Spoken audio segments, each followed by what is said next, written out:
நம்ம அப்படியே அந்த உற்சாகத்தை கூட வாட்ஸ்அப் குரூப்பில் பாடல் அமைச்சுங்க பாருங்க. அல்லேலூயா துதி மகிமை என்றும் இயேசுவுக்கு செலுத்தி இந்த பாடலை கூட நாம் 2 கோர்ஸை கூட நாம் பாடலாம்.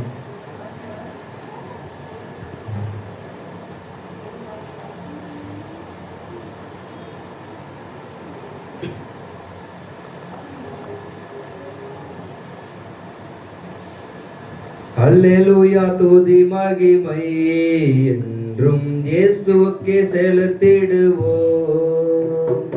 அல்லேலூயா துதி மகிமை என்றும் இயேசுவுக்கே செலுத்திடுவோம்.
பாடுவது தேவன் ஆசீர்வதிப்பாராக.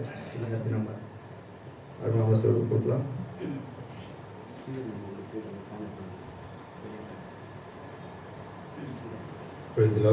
கர்த்தருடைய நாமத்துக்கு மகிமை உண்டாவதாக. பாடல்கள் ஒரு தேவன் ஆசீர்வதிப்பாராக. நம்ம எல்லாம் கூட எழுந்து நிற்போம். பயபக்தியான ஒரு நேரமாக இருக்கிறது. பயபக்தியாக ஜபசந்தியோடு கூட வார்த்தைகளை நம்ம தயார் செய்வோம். எழுந்து நிற்போம். வேதாகம் தினத்தில் எடுத்துங்க. லார்ட் ஐ பிலீவ் பாடுங்க. Lord, I believe. Lord, I believe. All things are possible. Lord, I believe. கர்த்தருடைய பரிசுத்த நாமத்துக்கு மகிமை உண்டாவதாக. இந்த பரிசுத்த ஆராதனைக்கு நாம் பயபக்தியோடு கர்த்தரை ஆராதித்து தொழுது கொள்வோம். பிரதிஷ்டை செய்து கொள்ளுங்கள். அக்னிஸ்தம்பமானது அவரோட மாத்திரமல்ல, நம்மோட அவர் ஜீவிக்கிறவராக இருக்கிறார், நம்மளோட பேசுகிறவராக இருக்கிறார், நம்மளோட ஜீவிக்கிறது மாத்திரமல்ல, நம்ம கண்களை காண்கிற தேவனாக இருக்கிறார்.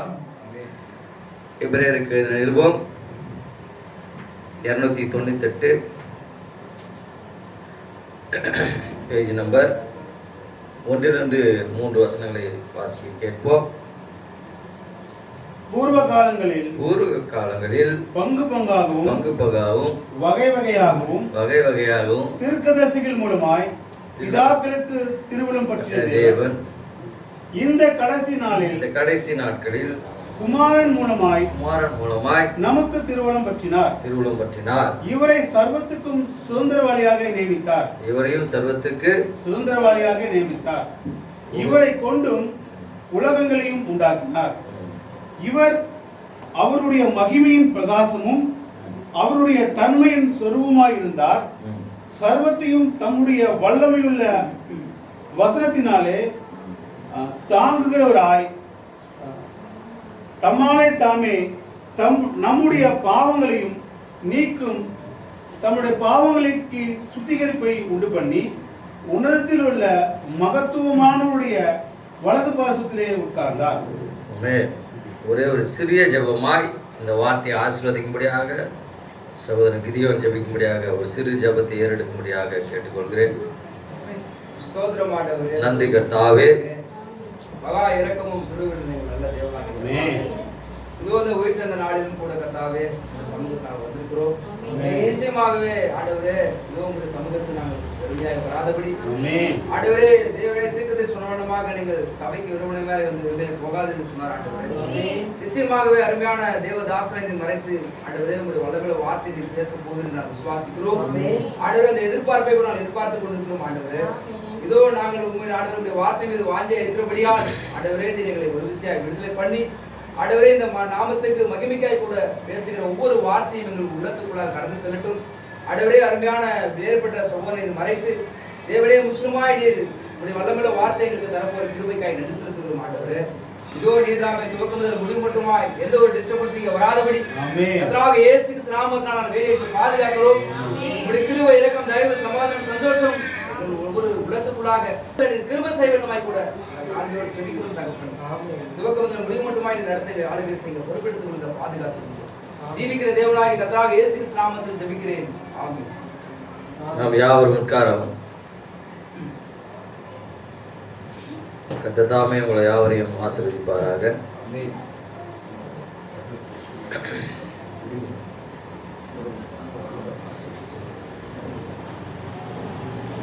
ஹalleluya.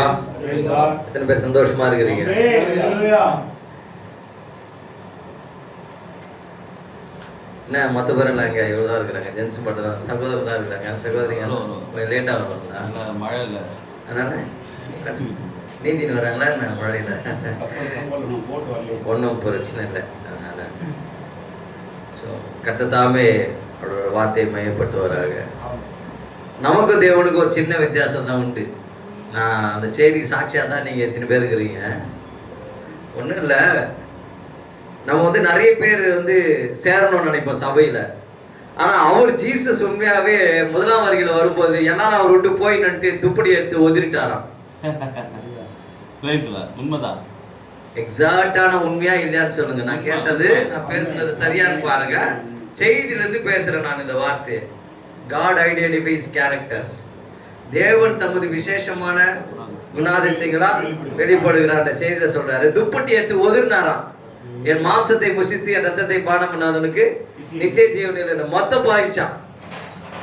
மொத்தம் போயிட்டு பிறகு 12 பேர் இருந்தாங்கல்ல, அதுலயே ஒருத்தன் வந்து என்னை காட்டி கொடுக்க போறான்னு சொல்லிக்கிறான். 11 பேர் நின்றாங்க. நீங்க சொல்லுங்க, அவர் எல்லாரும் சேர்க்கும்படியாக இந்த வேலையை பண்ணாரா, துரத்தும்படியாக பண்ணாரா? துரத்தும்படியாக பண்ணாரா. அதான் பைபிள் ரெக்கார்ட். ஹல்லேலூயா. சோ அதனால நம்ம எல்லாரும் துரத்திடல. வரவு வரட்டும், என்னிடத்தில் வருவது நான் புறம்பே தலைவதில்லை. எந்த ஜாதியான இருந்தாலும் சரி, அந்த இனத்தான இருந்தாலும் சரி. கொஞ்சம் காத்து கம்மியா தான் இருக்குது. அந்த ஃபேன் உங்களுக்கு மட்டும் தானே வருது, இப்பயே டைட்டா நிக்குதுங்க. அதனால பிரியமானவர்களே, ஆண்டோடைய குணம் என்னங்க? துரத்துறது. யார? முன்குறிக்கப்படாதவன் தான். ஆனா அதுலயே முன்குறிக்கப்பட்ட 11 பேர் நின்னாங்கல்ல, ஆண்டவரே நாங்க எங்க போவோம்னு கேட்டாங்க. அல்லேலூயா. நித்திய ஜீவனுக்குற வார்த்தை உம்மிடத்திலே இருக்கிறது.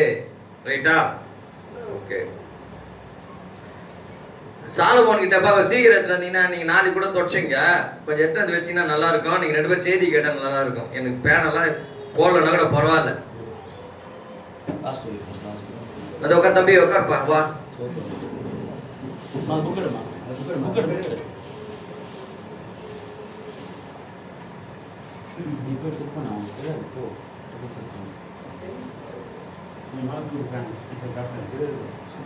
கீழே கூட காத்து விட்டேன், என் பக்கம் வந்தா போதும், வேற ஒன்றும் இல்லை. இந்த குளிப்பிட்டு கூட 10ல மனோவா, அடுத்தது கத்த சித்தமான எக்ஸ்ட்ரா ஒன்று 2 வைங்க, வைக்க. ஆமா, வேற இந்த கொடுத்த சகோதரன் கர்த்தர் ஆசீர்வதிப்பாராக. ஏல்பேத் வீடு பாஸ்டர் பால் தாயனந்த அவரோட சுவிசேஷர் மோசஸ் ராஜசை கர்த்தர் தாமே ஆசீர்வதிப்பாராக. அடுத்த குளிப்பிட்டு அவன் பெருசா அவங்க அதையும் நம்ம கொடுத்துருவாருன்னு விசுவாசத்துல இருங்க. அல்லேலூயா. போதும்பா, சுத்தத்தை நிறுத்திக்கா. அப்படியே விட்டுறாரு. வாங்க வாங்க வாங்க, சீக்கிரம் வேலை சீக்கிரம் வரைக்கும் வாங்க.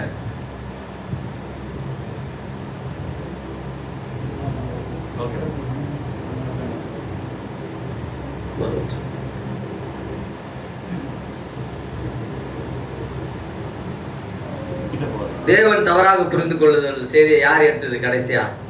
இந்த சபை விசுவாசிக்கு சொல்லுங்க. எடுத்தவரே கை தூக்குறார், நான் தான் எடுத்தேன். எப்பொழுதுமே தேவன் தவறாக தான் புரிந்து கொள்ளப்படுகிறார். அல்லேலூயா.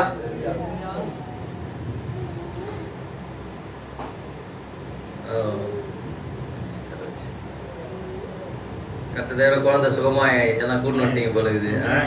தேவன் இன்றைக்கு சுகத்தை தருகிறவர் என்று நிரூபிக்கிறார். அல்லேலூயா. பிரியமானவர்களே, சாலமோன் கிட்ட போயிட்டு அவரை டெஸ்ட் பண்ணும்படியாக சீபாஸ்திரி என்ன பண்ற, பெண்கள் எல்லாம் ஆண்கள் வேஷம் போட்டு எத்தனை நிக்க வைக்கிறாங்க. சாலமோன் ராஜா கிட்ட பெண்கள் என்ன பண்றாங்க, ஆண்களை கூட மாற்றி ஃபுல்லாவே டோட்டலாவே பாடியில இருந்து எல்லாத்தையும் சேஞ்ச் பண்ணி எத்தனை நிக்க வைக்கிறாங்க. சாலமோனை கேட்கறாங்க, உங்கள் ஞானத்தில் சிறந்தவரை அந்த கண்டுபிடிங்க, இவங்க யாரு, இவங்க லேடிஸா ஜென்ஸான்னு கேட்கறாங்க. எல்லாரும் நடக்க சொல்லுங்கன்னு சொல்றாரு சாலமோன் ராஜா. எல்லாம் நடந்து போறாங்க, எல்லாருமே லேடிஸ் அப்படின்றாரு. எப்படி சொன்னாரு? ஃபுல்லா லேடிஸ ஜென்ஸ் மாதிரி முடி வெட்டி பேண்ட் ஷர்ட்டை போட்டு பர்ஃபெக்டா ரெடி பண்ணிருக்கிறாங்க, ஜென்ஸ் மாதிரியே. எதை வச்சு சொன்னாருன்னு சாலமோனை கேட்கறாங்க கூப்பிட்டு, ராஜாவே எப்படி உங்க ஞானத்தால இதை கண்டுபிடிச்சீங்கன்னு. எப்பொழுதுமே லேடிஸ் நடக்கிற நடதான், ஜென்ஸ் நடக்கிற நடதான் அப்படின்னு சொல்றாரு. ஆண்கள் நடைதான், பெண்கள் நடைதான். பெண்களுடைய சுவாப நடையை யாராலையும் மாற்ற முடியாதுன்னு சொல்றாரு. அல்லேலூயா. என்ன சொல்றாரு? பெண்களுடைய சுவாப நடை. பெண்கள் எப்படி நடப்பாங்க தெரியும்ல. இப்ப ஜென்ஸ்ல ஒருத்தர் வந்து லேடிஸ் மாதிரி நடந்தா என்ன சொல்றீங்க, பொம்பளை மாதிரி நடந்து போறான் சொல்றாங்களா இல்லையா? அப்ப பெண்களுக்கே ஒரு சிறப்பான ஒரு நடை இருக்குது. அல்லேலூயா. ரைட்டுங்க. இது யாராலுமே மாத்த முடியாது. செய்திக்கு சம்மதம் இல்லாத தீர்க்கதரிசி பேசியிருப்பாரா இந்த காரியத்தை? இல்ல, பேச மாட்டார். ஆப எப்பேற்பட்ட சூழ்நிலை வந்தாலும் மனவாட்டி தான், அவளை மாத்தவே முடியாது யாராலையுமே. அல்லேலூயா. ஏன்னா ஆமென் கம்மியா வருது. என்ன சூழ்நிலை வந்தாலும் மனவாட்டி தான், அவளை மாத்தவே முடியாது. அவ சுவாபத்தை மாத்த முடியாது. பாவம் அவளை தொடர முடியாது. தூக்கி போட்டு இன்னைக்கு குடிப்பான், தூக்கி போட்டுருவான். நாளைக்கு பொம்பளை வச்சப்பா தூக்கி போட்டுருவான். நாளைக்கு சிகரெட் குடிப்பா, தூக்கி போட்டு போயிட்டே இருப்பான் பரிபூர்ணத்தை நோக்கி. அல்லேலூயா. பாவி அங்கதான் தொடங்குவான், ஆனா அவன் பரிபூர்ணம் அடைய மாட்டான். இதுதான் வித்தியாசம். பரிசுத்தவானும் பாவத்தில் தான் தொடங்குவான், பாவியும் பாவத்தில் தான் தொடங்குவான். ஆனா பரிசுத்தவான் பரிபூர்ணம் அடைவான், பாவி அடைய மாட்டான். இதுதான் வித்தியாசம். அப்ப பாவே செய்யாத வந்துட்டு அப்படிலாம் சொல்ல முடியாது யாருமே. அல்லேலூயா. ஏன்னா நம்ம ஜென்மமே என்னதாங்க, பாவ சுவாபம். பாருங்க, சாலமோன் ஞானமானது அன்னைக்கு இருக்கிற இந்த சோதனையில ஸ்திரீகள் தான் அப்படின்னு கண்டுபிடிக்க ஞானத்தை கொடுத்திருப்பார் என்றால், இந்த பூமியில மனவாட்டியை கண்டுபிடிக்க முடியாத ஞானத்தை சாலமோன் பெரியவர் மனவாட்டிக்கு கொடுத்திருக்கிறார். அல்லேலூயா. உன் சக சகோதரன் யார், உன் சரீரத்தின் அவையை யார் என்றதை கண்டுபிடிக்க முடியாத ஞானத்தை சாலமோனின் பெரியவர் என்ன பண்ணிருக்கிறாருங்க, மனவாட்டிக்கு கொடுத்திருக்கிறாரு. அதுதான் நம்ம புரிஞ்சுக்கிட்டோம் அந்த காலை நேரத்தில். அல்லேலூயா. ஒரு வியாபாரி எல்லாவற்றையும் விட்டு எதை வாங்கணும் பைபிள் சொல்லுது? புதிய ஏற்பாட்டுல பைபிள் வாங்கினா சூப்பர். ஒரு வியாபாரி புதிய ஏற்பாட்டுல ஜீசஸ் ஓமியா பேசுறாருல, ஒரு வியாபாரி எல்லாவற்றையும் தனக்குண்டால விட்டு எதை வாங்கினா? நிலத்தை வாங்கினா ரெக்கார்டே இல்லையாப்பா பைபிள்ல. முத்தை வாங்கினான் எழுதியிருக்குது. எதை வாங்கினான்? முத்தை வாங்கினான். முத்தை காட்டிலும் பெரிது எது தெரியுமா உங்களுக்கு? முத்தை காட்டிலும் சிறந்தது எதுங்க? ஏங்க எல்லாவற்றையும் விட்டு முத்தை வாங்கினா ஜீசஸ் தான் எக்ஸாம்பிள் சொல்றாரு. அதை காட்டிலும் சிறந்தது எது? ரட்சிப்பு, இயேசு கிறிஸ்து. சொல்லிட வாங்க, இதுதானா அப்படின்னு நான் சொன்னேன். குணசாலியான ஸ்திரீ முத்தை பார்க்கிலும் பெரியவளா இருக்கிறார். அல்லேலூயா. வசனம் சாதாரண விஷயம் தான் இது. குணசாலியான ஸ்திரீ முத்தை பார்க்கிலும். ஜீசஸ் வாயில வந்த சிறப்பான பொருளே முத்து தான். ஆனா பைபிள்ல சொல்றது குணசாலியான ஸ்திரீ கண்டுபிடிக்கிறவன் யார்? அவள் விலை முத்தை பார்க்கிலும். அல்லேலூயா. கவனிக்கணும் அந்த விஷயத்தை. முத்தை பார்க்கிலும் மனவாட்டி சிறந்தவளா இருக்கிறா. அல்லேலூயா. ஒரு மனுஷனுக்கு சிறந்ததா நம்ம கொடுக்க கூடாது. நம்ம அதிகபட்சம் நம்ம கிரீடம் வைப்போம் போய் தலையில இல்ல. ஆனா இன்னைக்கு மனவாட்டியே கிரீடமா இருக்கிறான்னு சொல்ற தீர்க்கதரிசி. அல்லேலூயா. நம்ம ஒருத்தர் கனப்படுத்த என்ன பண்ண, நம்ம கிரீடத்தை எடுத்து போய் என்ன பண்றோம்? தலையில வைக்கிறோம்.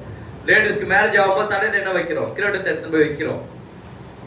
ஆனா அந்த மனவாட்டிய தேவனுக்கு என்னவா இருக்கிறான்? கிரீடமா இருக்கிறான். அல்லேலூயா. பாருங்க, கிறிஸ்து தேவனோட பரமரசன் வெளிப்படுத்தல மெசேஜ்ல சொல்றாரு,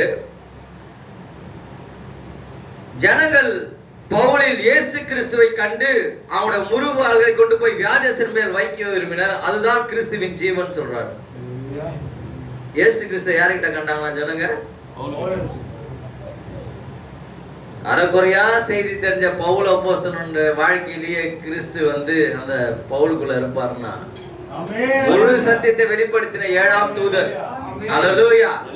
அதான் உருமால்ல கர்ச்சீப் எடுத்து போய் வைடான்னு சொன்னாரு. அல்லேலூயா. என்னது? நான் ஜெபம் பண்ற கர்ச்சீப் எடுத்து போய் வை. அது உங்களுக்கு தேவையில்லையா? அப்போஸ்தலர் 19 அதிகாரத்துல எடுத்து போய் வை அதுன்னு சொன்னாரு. அல்லேலூயா. ரைட்டுங்களா? சொன்னாரா? ஏன்னா பாருங்க, நிறைவு ஆன சத்தியத்தை தெரியாத பரிசுத்த பவுல் அப்போஸ்தலர் அவரு உடம்புல இருந்து உருமால் எடுத்து போய் போட்டாங்க. ஏன்னா அவருக்குள்ள இயேசு கிறிஸ்துவை கண்டு இருக்கிறார்கள். அல்லேலூயா. யாரை கண்டாங்க? யாருக்குள்ள? முதலாம் சபையின் தூதனுக்குள்ள. ஆனா 7ஆம் தூதன் வரும்போது சகல ரகசியம் நிறைவேறுன்னு சொன்னாரு. அவர் நேரம் பட்டா கூட சுகமாய் இருக்குங்க, பேதுருவை போல. அல்லேலூயா. அதுதான் சாட்சி. ரைட்டுங்களா? நேத்து மெசேஜ் கேட்டு இருந்த மதியானம், நீங்கள் மாத்திரம் உங்கள் வாயில் இருந்து கர்த்தர் உரைக்கிறதாவது அந்த குழந்தை சுகமாயிடும் என்று சொல்வீர்களா? அது சுகமாயிடும் என்று சொல்றாங்க. நீங்கள் மாத்திரம் உங்கள் வாயிலிருந்து கர்த்தர் உரைக்கிறதாவது அந்த குழந்தை சுகமாயிடும் என்று சொன்னா சுகமாயிடும். அல்லேலூயா.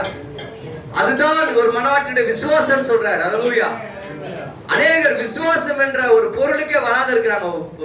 விசுவாசம் என்றது சப்ஸ்டன்ஸ் அப்படி சொல்றாரு. ஒரு பொருள், தொடக்கூடிய ஒரு பொருள். விசுவாசம்ன்றது என்னதுங்க? தொடக்கூடிய பொருள். இப்ப ஜீசஸ் வந்து பேதுரு இவளுக்கிட்ட சொல்றாரு, தோமாகிட்ட என்ன சொல்றாரு? கண்டு விசுவாசனோட காணாத. யார காணாத விசுவாசிக்கு சொன்னாரு? காற்றை கடலையா? யார காணாத விசுவாசிக்கு சொன்னாரு? எப்ப என்னன்றாரு? என்ன நீ பார்த்ததுனால விசுவாசிக்கிற. அந்த பொருளே இயேசு கிறிஸ்து தான். அன்னைக்கு கண்டு விசுவாசிக்க யூதரிடத்துல வந்தார், காணாமல் விசுவாசிக்க பிரஜாத்துல வந்திருக்கிறார். அல்லேலூயா. சொல்றது கரெக்டா? எதையோ பத்தி பேசல, ஜீசஸ் பத்தி தான் பேசுறாரு. என்னன்னு? கண்டு விசுவாசிக்கிறோட காணாத விசுவாசிகள் பாக்கியவான்கள். நீ அவரை காணணும்னா இந்த விசுவாசப்படனால அவரை பார்க்க முடியும். கண்டிப்பா. ரைட்டுங்களா? என்ன பண்ண முடியும்?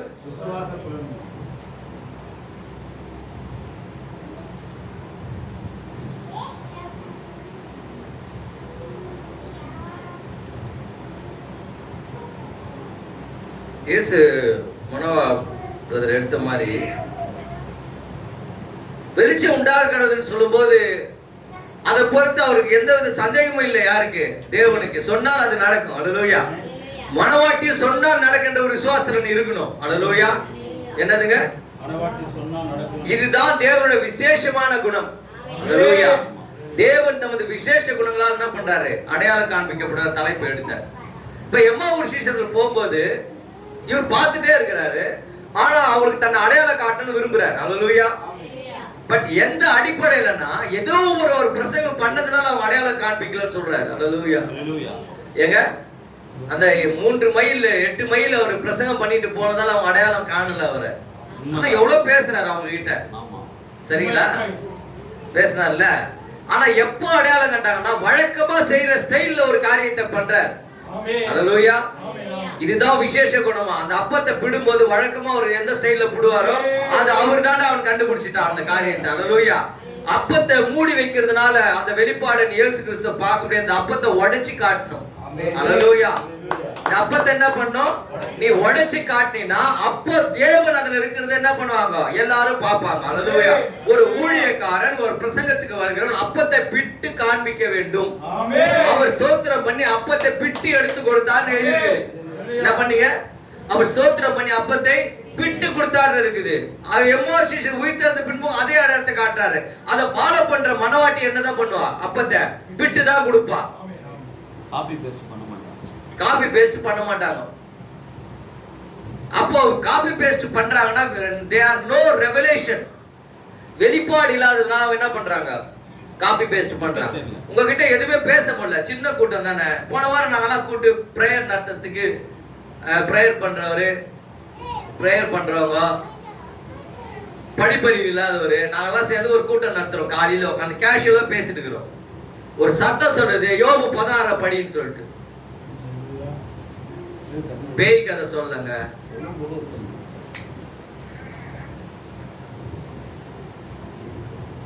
நீங்கெல்லாம் பேசி கொஞ்சம் அமைதியாயிட்டீங்கன்னா நான் கொஞ்சம் பேசுறதுக்கு கரெக்டா இருக்கும்.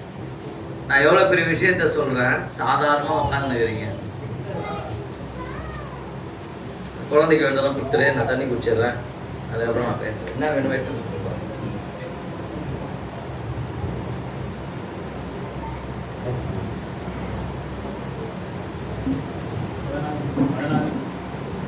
நான் உங்களுக்கு என்ன சொன்னா, உங்களை மாதிரி தான் நாங்களும் உட்காந்து கூட்டம் நடத்துறோம்.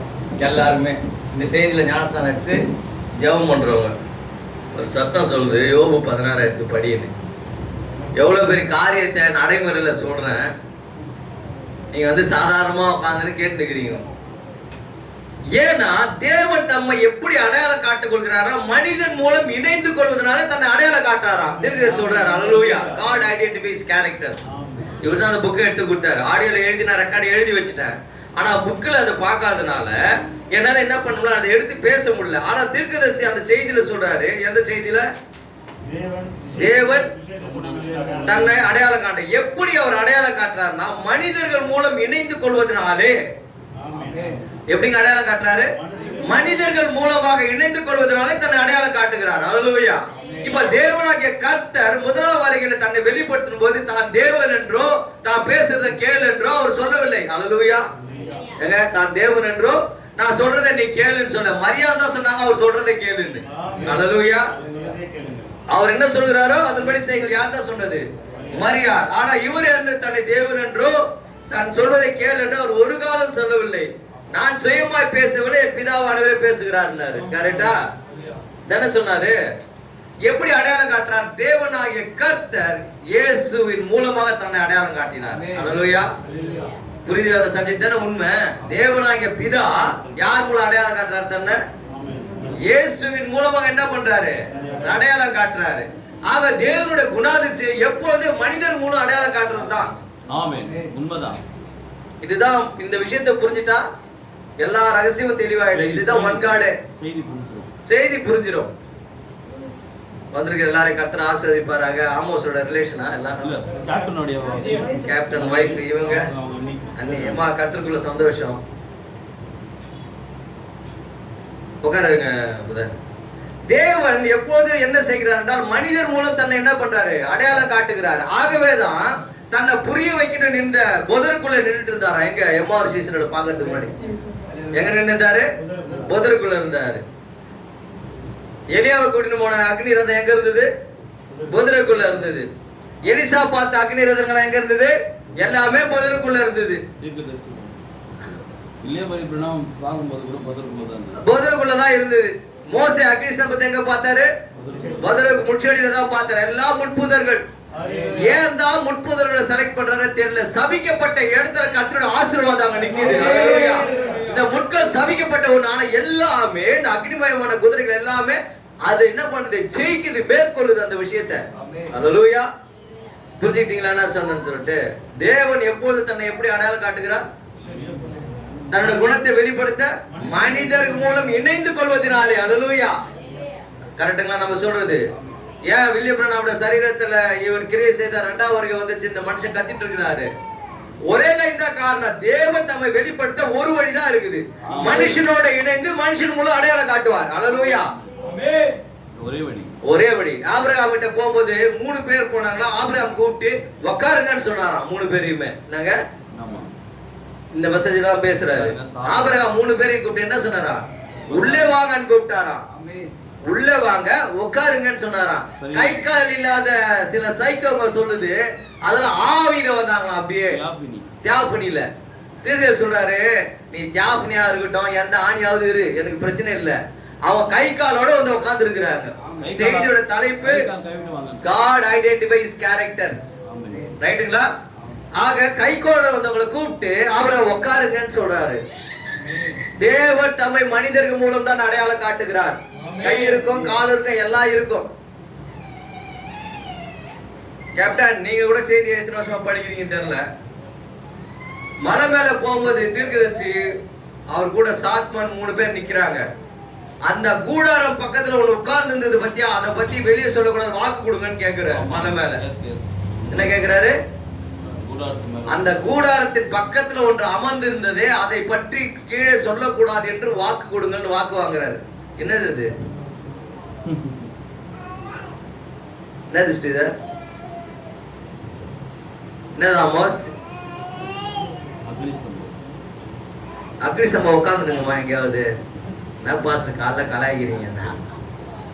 ஏங்க, ஆபிரகாம் தனக்கு முன்னாடி வந்த ஏலேகி மனுஷ அவதாரத்துல தான் வந்து உட்காருங்கள் என்று ஒரு வார்த்தையை உங்களுக்கு சொல்ற சாட்சியா, அடுத்த வார்த்தையை சொல்ற தேவன் மனிதன் மூலமாக தான் அடையாளம் காட்டப்படுவார்னு சொல்ற. தீர்க்கதரிசி சொல்ற மலை மேல அந்த டென்ட் பக்கத்துல உட்கார்ந்து இருந்து அதை பத்தி வெளியே சொல்லக்கூடாதுன்னு வாக்கு கொடுங்கன்னு கேக்குறாரு. அவங்களும் சொல்லல. யாரா? நீ யாரு சொல்லு கேப்டன்? அது யாரா இருக்கு? அது யார் அந்த நபர்? ஏலோகிம் சந்தித்த, ஆபிரகாமை சந்தித்த அதே மாறாத தேவன் தான். அல்லேலூயா. வேற ஒண்ணும் பெரிய ரகசியம் இல்ல. தேவனை தவிர பெரிய ரகசியம் என்ன இருக்க போகுது? இல்ல, அக்னிஸ்தம்பம் தான் சொல்றாங்க எல்லாரும்.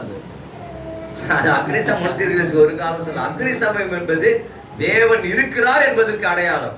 அக்னிஸ்தம்பம் தேவன் அல்ல, தேவன் அங்கே இருக்கிறார் என்பதற்கு அடையாளம். அல்லேலூயா. கேட்டீங்களா?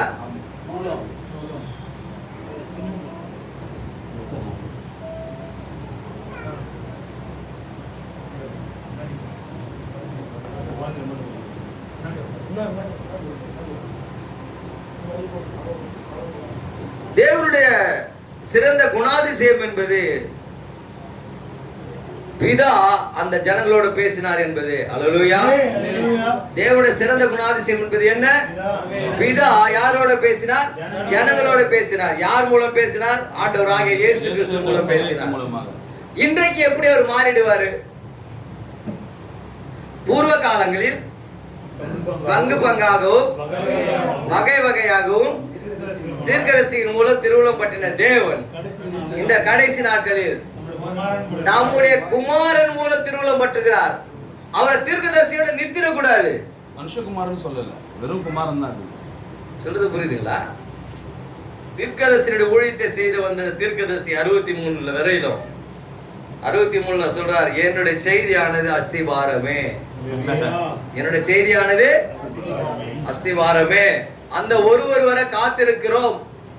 இது ஒருவேளை அந்த நேரமாக இருக்கலாம். அப்படி அவர் இருவரும் நாங்கள் இருப்போம் என்றால் அவர் பெருகவும் நான் சிறுகவும் வேண்டும் சொல்லி முடிச்சிட்டாராங்க. அல்லேலூயா. இந்த வார்த்தையை யோவான் ஸ்நானகன் சொன்ன பிறகு அவனுக்கு கழுத்து சிறை சேதம் செய்யப்படுகிறது. தீர்க்கதரிசி ஊழியம் முடிவடைகிறது. தேவனுடைய மனுஷன் முதலாவது வருகையின் ஊழியம் ஸ்டார்ட் ஆகிறது. அல்லேலூயா. நீங்க உட்காரலாம். இப்படி ஜிக்ஸாகா உட்காந்துக்கிறீங்க. ஒருத்தர் இப்படி, ஒருத்தர் அப்படி, ஒருத்தர் இப்படி திருப்பி உட்காந்துக்கிறீங்க. உட்காரத்துக்கு நிறைய இடம் இருக்குது. ஆனா திருப்பி திருப்பி உட்காந்துக்கிறதுனால இடம் இல்லாத மாதிரி உங்களுக்கு தெரியுது. அம்மா இங்க வாம்மா. உங்களை தான் இப்படி திரும்பி உட்காருங்க. அம்மா எனக்கு திரும்புங்க, சவுத்து கத்துருங்க. என்ன பார்க்க வேணாம், சத்தத்தை மட்டும் கேளுங்க.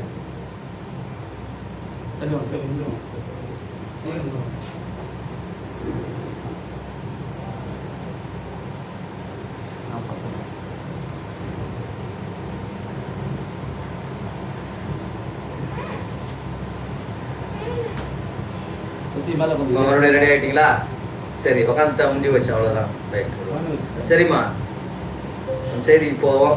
ஒரு 1/2 hour தான், கடகடன்னு முடிச்சிடலாம், கவலை இல்லை. பூர்வ காலங்களில் பங்கு பங்காகவும் வகை வகையாகவும் தீர்க்கதரிசி மூலம் திருவுளப்பட்டின தேவன் இந்த கடைசி நாட்களிலே எப்படி எப்படி குமாரன் வர காத்திருக்கின்ற சொல்ற வார்த்தையை இந்த வசனத்தின்படி ஏற்றுக்கொள்ள முடியும்? நீங்க சொல்லுங்க பார்க்கலாம். ஆண்டவராக இயேசு கிறிஸ்து சொல்றாரு, நான் சொல்றதை கேட்காத வேத வாக்கியங்களை ஆராய்ந்தவர் அவளா நித்திய ஜீவன் உண்டு. அவ என்னை குறித்து பேசுதுன்னு சொன்னாரு. இயேசுவானவர் என்ன சொன்னாரு? வேத வாக்கியங்களை ஆராய்ந்து பாருங்க. நாங்க சொல்ற இந்த செய்தியை ஆராய்ச்சி பாரு. பூர்வ காலங்களில் பங்கு பங்கா தான் கொடுத்தாரு, ஆனா கடைசி நாட்கள் பங்கு பங்கா கொடுக்கல, குமாரன் மூலம் திருவுளப்பட்டிருக்கிறார். பழைய ஏற்பாட்டுல எத்தனை முறை ஆண்டவர் இறங்கினார் இறங்கினார் இறங்கினார் எழுதியிருந்தாலும் அது முதலாவது வருகை அல்ல. எது முதலாவது வருகை? மனுஷகுமாரனாகிய என்னை ஜனங்கள் யார் என்று சொல்ல கேட்டதான் முதலாவது வருகை. அல்லேலூயா. 7 சபை காலங்களை எத்தனை முறை இயேசு கிறிஸ்து யாருனாலும் சந்திக்கிட்டோம், பிரச்சனை கிடையாது. புத்திர சுவிகார மெசேஜ்ல நோட் பண்ணி வச்சுங்க. புத்திர சுவிகார மெசேஜ்ல தீர்க்கதரிசி பிரசங்கம் பண்ணும்போது ஒரு காரியம் ஒரு காதுக்கு வருது. அது என்னன்னு கேட்டீங்கன்னா, இயேசு கிறிஸ்து வராரு, நடக்கிறாரு, போறாருன்னு சொல்றாங்க. அது அவளும் பொய்ன்னு சொன்னார். ஏன்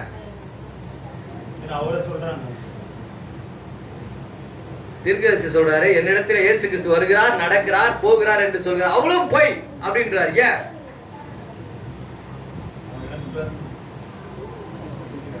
அவ்வளவு ஏன் பொய்ன்னு சொன்னார்? அத புத்திர சுகாரம் மெசேஜ் தலைப்பு ஏன் பொய்ன்னு சொன்னாரு? அவருக்கு தெரியும் இயேசு கிறிஸ்து இருக்காரு. யாருக்குரிய வந்துட்டீங்க 90% 10% தான். எப்பொழுதுமே தேவனாய் இருக்கும் போது அவர் மனிதனிடத்தில் இடைப்படுவதில்லை. தேவன் மனுஷகுமாரனாய் வரும்போது தான் இடைப்படுகிறார். அல்லேலூயா. ஆமா, உண்மைதான். மறுபடியுமாக அவர் மனுஷகுமாரனாய் வந்து தீர்க்கதரிசிக்குள்ளாக வாசம் செய்து இந்த காரியத்தை செய்யும் போது வேற இடத்துல எப்படி தேவன் இருப்பாரு? ஆனா தான் அது பொய்ன்னு சொன்னார் தீர்க்கதரிசி. இப்ப புரிஞ்சிருக்கும்னு நினைக்கிறேன். புரியலன்னா மறுபடியும் சொல்றேன். தேவன் எத்தனை முறை தேவன் இறங்கினார்? நான் இஸ்ரவேலின் கூக்குரலை கேட்டு இறங்கினேன். ஆபிரகாம் காலத்துல நான் கூக்குரலை கேட்டு இறங்கினேன். இதை யாராவது முதலாவது வருகைன்னு சொன்னாங்களா? அப்போ எதை வந்து முதலாவது வருகைன்னு சொல்றீங்க? மனுஷகுமாரனாக என்னை ஜனங்கள் யார் என்று சொல்கிற மனுஷகுமாரன் வருகை இல்லை. இவங்க அதுக்கே வரல, இன்னும் அதை பிடிச்சவர் இவரு தான். மனுஷகுமாரனுக்கே வரல, அப்புறம் மனுஷகுமார் யார் எப்படி கண்டுபிடிக்கிறது? ஆனா இயேசு என்ன கேட்டாரு? மனுஷகுமாரன் ஆகிய என்னன்னு கேட்டாரு. அப்போ மனுஷகுமார் வந்துட்டப்பா, என்ன போய் யாருன்னு சொல்றான்றதான் பிரச்சனையே. ரைட்டா? இதுதான் பிரச்சனையே. நல்லா தெளிவா புரிஞ்சுங்க. மனுஷகுமாரன் ஆகிய என்னன்னாரு சொல்றாரு. தேவன் தமது விசேஷ குணங்களால் அடையாளம் காணப்படுகிறார். பிரியமானவர்களே, ஏன் தீர்க்கதரிசி அது பொய்ன்னு சொன்னார்னா, மனுஷகுமாரன் இவருக்குள்ள இருக்கும்போது மத்த இடத்துல எப்படி இருப்பாருன்றதுதான் கொஸ்டின். அல்லேலூயா. தேவகுமாரன் எல்லா இடத்துல இருப்பாரு, சன் ஆஃப் காட். ஆமா, அவர் எல்லா இடத்துல விசிபிள் ஆவார். யாருங்க? பரிசுத்த ஆவி. ஆனா சன் ஆஃப் மேன் ஒரு இடத்துல தான் இருப்பார். இதுதான் இந்த பெரிய ஒரு சீக்ரெட். பிதா எல்லா இடத்துலயும் சுத்தினார். இஸ்ரேல் மக்கள் எல்லாம் அக்னி ஸ்தம்பமா மேக ஸ்தம்பம் உலாவினார், எல்லார்கிட்டயும் போனாரு. மோசேன் காலத்துல 70 பேருக்குள்ள பிரிஞ்சு போனாரு. ஆனா இயேசுவாய் வரும் பொழுது ஒரே இடத்துல தான் காரியத்தை செஞ்சிருக்கிறார். அல்லேலூயா. ஒரே பர்టిక్యులர் இடத்துல என்ன பண்றாரு? அவர் தங்கி இருக்கிறார். அல்லேலூயா. அதேனால தான் தீர்க்கதரிசி சொல்றாரு, அதெல்லாம் போய். இயேசு வருகிறார் இருக்கிறார்னு சொல்றாங்களா, அதெல்லாம் போய். காரணம், இவருக்கு தெரியும் அவர் எங்க இருக்கிறாருன்னு சொல்லிட்டு. அல்லேலூயா. பேசுறவர் தாங்க பொய்னே சொன்னார். அது வில்லியம் பிரணாம் இல்ல. உண்மைதான். அதே இயேசு கிறிஸ்து தான். அத பொய்ன்னு சொன்னவர் யாருங்க? அதே இயேசு கிறிஸ்து தான் சொல்றாரு, அது பொய், அதை நம்பாதீங்கன்றார். அல்லேலூயா. யாக்கோபு தேவனுடைய இஸ்ரேல் மக்களுக்கு அங்க போகும்போது அவர் தலையில என்ன பண்றாங்க? அவர் கல்லை வச்சு என்ன பண்றான்? படுக்கிறான். படுக்கும்போது என்ன சொப்பனம் வருது அவனுக்கு? இதுல ஏறி ஹெலிகாப்டர்ல ஏறி போயிட்டாங்களா? அத சொல்லுங்க. தேவதூதர்கள் ஏணியில ஏறி போறதும் இறங்கி போறதுமான ஒரு சொப்பனத்தை கண்டான். கண்ட பிறகு என்ன செய்தான்? கவனிக்கிறீங்க? கண்ட பிறகு என்ன பண்ணான்? இது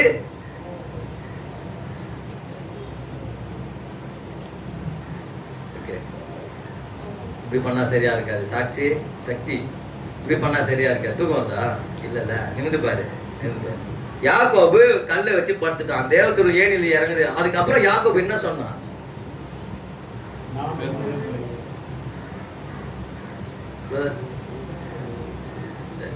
பிரியமானவர்களே, யாக்கோபு அந்த கல்லை வச்சு தலையில தலைகாணி வச்சு தூங்கின பிறகு நல்லா தூக்கம் வந்துருச்சு அவனுக்கு.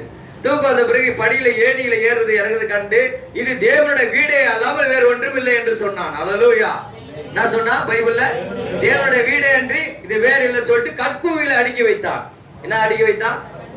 கற்கூவில என்ன பண்ணா? ஒண்ணு மேல ஒண்ணு அடுக்கி வச்சான். சாதாரணமா செய்யல அந்த வேலையை. பெத்தேல் அப்படின்ற என்னது? தேவனுடைய வீடு. அதான் தேல் பெத்தேல்னு பேர் வச்சாங்க. ரைட்டா? இப்போ எருசலேம் தேவாலயம் கட்டப்படுது. சாலமோன் ராஜா கட்டுறாரு. எப்படி கட்டினாரு? பா பேசுங்கப்பா, ஏன்பா இது மாதிரி பண்ணி பேசுங்க. எட்டு வந்து என்ன பண்ணாரு? எப்படி கட்டினாரு? எப்படி கட்டினா? நானே சொல்லிடுறேன், இது டைம் எடுக்குது, டைம் விசலாம். ஒண்ணு மேல ஒண்ணு அடிக்க வச்சு கட்டார். யாக்கோபு எப்படி ஒரு கல்லு மேல ஒரு கல்லு வச்சானோ, ஏழு பெத்தேல் பேர் வச்சானோ, உண்மையாக தேவனுடைய வீடு கட்டும்போது அதை அப்படியே சாலமோன் ஃபாலோ பண்ணி என்ன பண்ணா? ஒரு கல்லின் மேல ஒரு கல்லு வச்சு என்ன பண்ணா? தேவாலயத்தை கட்டினா. அல்லேலூயா. ஆனதான் ஜீசஸ் வாயில சொல்லுவாரு, ஒரு கல்லின் மேல் ஒரு கல் இல்லாதபடி இடிக்கப்படும். யாக்கோபு தான் அதனோட ஃபவுண்டரு. அதோட ஸ்கெட்ச் போட்டதே யாருதான்?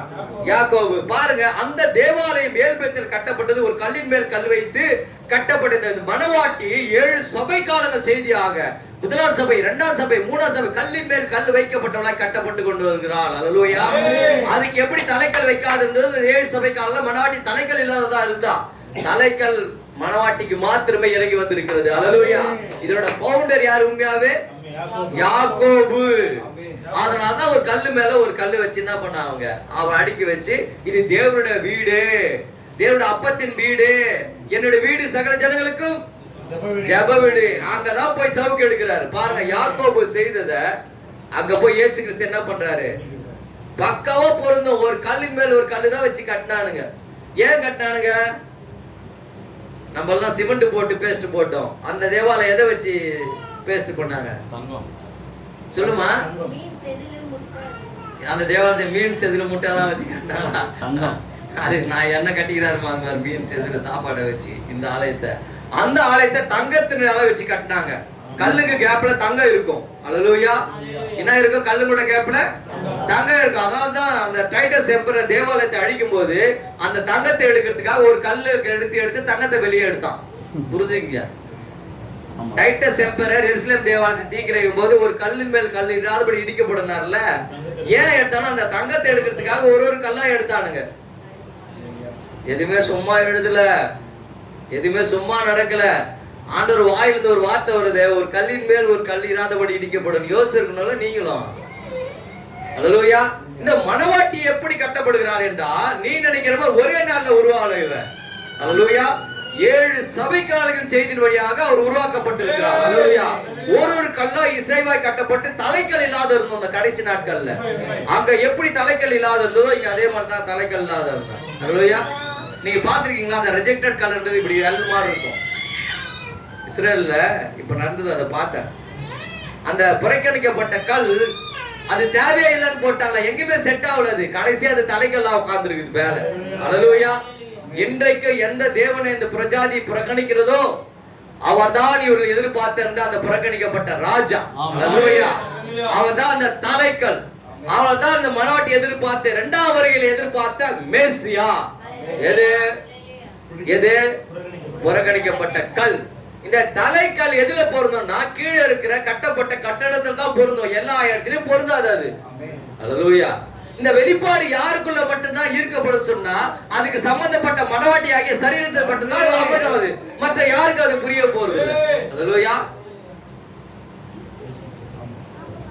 பல கட்டிடங்கள் இருக்கலாம், ஆனா கட்டடத்துக்காக கட்டப்பட்ட அந்த மூளைக்கல் தான் எங்க தலைக்கல் என்ன பண்ணும்?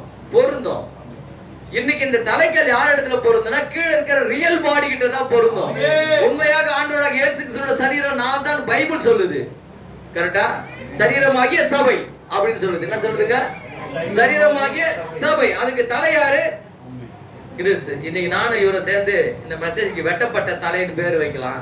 நிறைய பேர் தலை இல்லாத சுத்தி நிற்கிறாங்க. இவர் தான் சொன்னார். என்னங்க? வெட்டப்பட்ட தலை. அது எங்க இடத்துல இருக்குது? மத்தவங்க எல்லாம் முண்டத்தோட சுத்துறாங்க, அவ்வளவுதான். தலையில என்ன சொல்றோம்? அர்த்தம் இல்லாமலே சொல்லுகிறாங்க நிறைய பேரு. ஏன்டா அவனை முண்டன்னு சொல்றதுக்கு அர்த்தமே தெரியல. தலை இல்லைன்னா அது என்னதான்? ஆமா சார், தலை இல்லைன்னா அது முண்டம். பிரியமானவர்களே, அந்த தேவாலயத்தை ஒரு கல்லின் மேல் கல்லிராதபடி இடிச்சதுக்கு காரணம் அது மட்டும் இல்ல, இந்த மணவாட்டிய அன்னைக்கு இருந்த அப்போஸ்தலர்கள் அவங்க என்ன பண்ணிருக்காங்க, பரிகாசம் செஞ்சிருக்கிறாங்க. யாரு? பரிகாசம் எல்லாமே சொல்லலாம். அதே போல இந்த மணவாட்டிய தேவன் விட்டிருக்கிறதுக்கு காரணம், உபத்திரவத்து மத்தியில் ஒன்று அப்படியே விட்டிருக்கிறதுக்கு காரணம், இந்த செய்தியை புரியாத ஜனங்களுக்கு பலவித பேச்சுகளால் இழிவாக பேசப்படுவதற்கு காரணம், நியாய தீர்ப்பினால நம்மள பேசின வார்த்தைகள் அங்க நிலை நிற்க போகிறது. அல்லேலூயா. ஜட்ஜ்மெண்ட்ல தேவன் பேசுறது அங்க கேட்காது அவனுக்கு. சகோதரர் வில்லியம் பெர்னாம் பேசுனதும் நம்ம பேசின சத்தம் தான் அவன் காதுல ஒலிக்க போகுது. அல்லேலூயா. அவர் சொல்றாரு, நான் அனுப்பினதை ஏற்றுக்கொள்கிறவன் என்னை ஏற்றுக்கொள்கிறான், என் வசனத்தை கேட்டு ஏற்றுக்கொள்வதற்கு நித்திய ஜீவன் உண்டு. நீங்க மாத்திரம் இந்த வார்த்தைக்கு வில்லியம் பெர்னாம் பேசப்பட்ட அந்த வார்த்தையில கேட்டு தேவன் தான் அவரை அனுப்பினார் என்று விசுவாசிக்கும் போது நித்திய ஜீவனுக்கு சுதந்திரவாளியா மாறுவீங்க. அல்லேலூயா. இது எந்த விதத்துல நித்திய ஜீவன் என்ன பண்ண முடியாது, சுதந்திரத்தை கொள்ளவே முடியாது. இயேசு கிறிஸ்துக்கு நம்ம எல்லாரும் போஜனம் கொடுக்க முடியும், தெரியுமா? எப்படி? எப்படி? இவங்க என்ன பண்றாங்க, போய் சாப்பாடு வாங்கினா அவங்க அமிச்சிட்ட உடனே தலையில குஞ்சு ஏதோ அப்படி பண்ணிட்டு இருக்கிறாரு.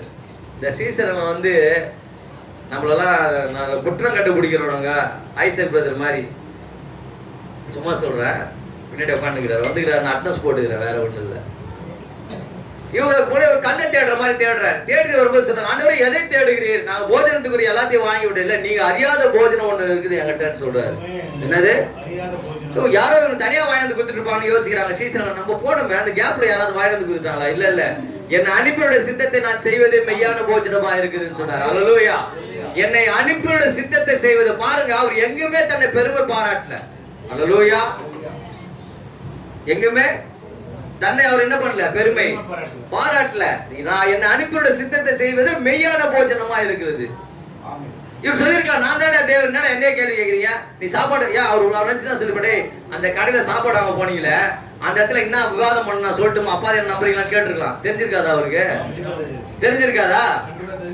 அவன் பேசிருப்பான்ல ஏதாவது. அவர் என்ன பண்ணுறாரு, நம்ம அமைச்சிட்டு வேலை பண்ணு பேசுகிறார், கம்முன பண்ணுறாரு பாரு, நம்ம இவ்வளவு தூரம் நடக்க வச்சுக்கிறா பாரு அந்த மனுஷன் சாப்பாடு வாங்க அப்படி சொல்லியிருந்தா கூட இவரு திருப்பி சொல்லிட்டு அப்படி சொல்ல விரும்பல. அவரு தேவனுக்கு ஒழுங்குன்னு ஒண்ணு இருக்குது, தன் குணாதிசயத்தை காட்ட. என்னை அனுப்பியோட சித்தத்தை செய்வது மெய்யான போஜனம். எப்படி பேசுறாரு பாருங்க. அல்லேலூயா. இன்னைக்கு என்ன வந்து லைவா ஜீசஸை காட்டினா நான் எப்படியா காட்டுவேன் ரெண்டாம் வருகையில? புரியுதா? சாட்சாத் இயேசுவே நான் தேவன் சொல்லலங்க. சாப்பாட்டுக்கு அமிச்சா என் பிதாவின் சித்தம் செய்த மெய்யான போஜனம். இந்த கிரியெல்லாம் செய்த நாள் இல்ல, அதை பாருங்க ஒருத்தர் செய்யறாரு. என்ன நம்பலனாலும் பரவாயில்ல, அந்த கிரியாது நம்ம எதுவுமே தான் என்ற பெருமையை பாராட்ட முழுக்க முழுக்க தேவன் என்னப்பட்ட ஒரு அடையாளம் காட்டுறாரு. இதான் ஃபர்ஸ்ட் கம்மிங். இப்ப மட்டும் ரெண்டாவது வரையில மட்டும் எப்படி மாறிடும்? ஒரு விஷயத்த கொஸ்டின் கேக்குறேன், எல்லாரும் கொஞ்சம் செய்தி தெரிஞ்சவங்க கொஞ்சம் ஞாபகத்துல வச்சுங்க. அம்மா ஒண்ணுமா ஒண்ணு தாம்மா என்ன பண்ற கேளுங்க, எல்லாரும் கேளுங்க, சும்மா கேளுங்க. முதலாவது வரைக்கும் ஒரே ஒரு வசனம் தான், கன்னி கர்ப்பவதியாகி குமாரனை பெறுவாள். இந்த ஒரு வசனம் தான் முதலாவது வரைக்கும் பத்தி பேசுதா?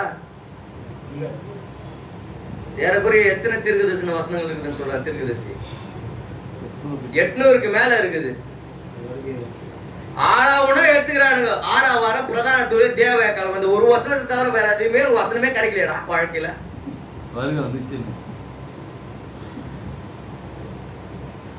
கேட்கிற கேள்வி தப்பா இருந்தா திருப்பி என்ன கேள்வி? முதலாவது வருகைக்கு மட்டும் 800 ப்ராபசியாம்,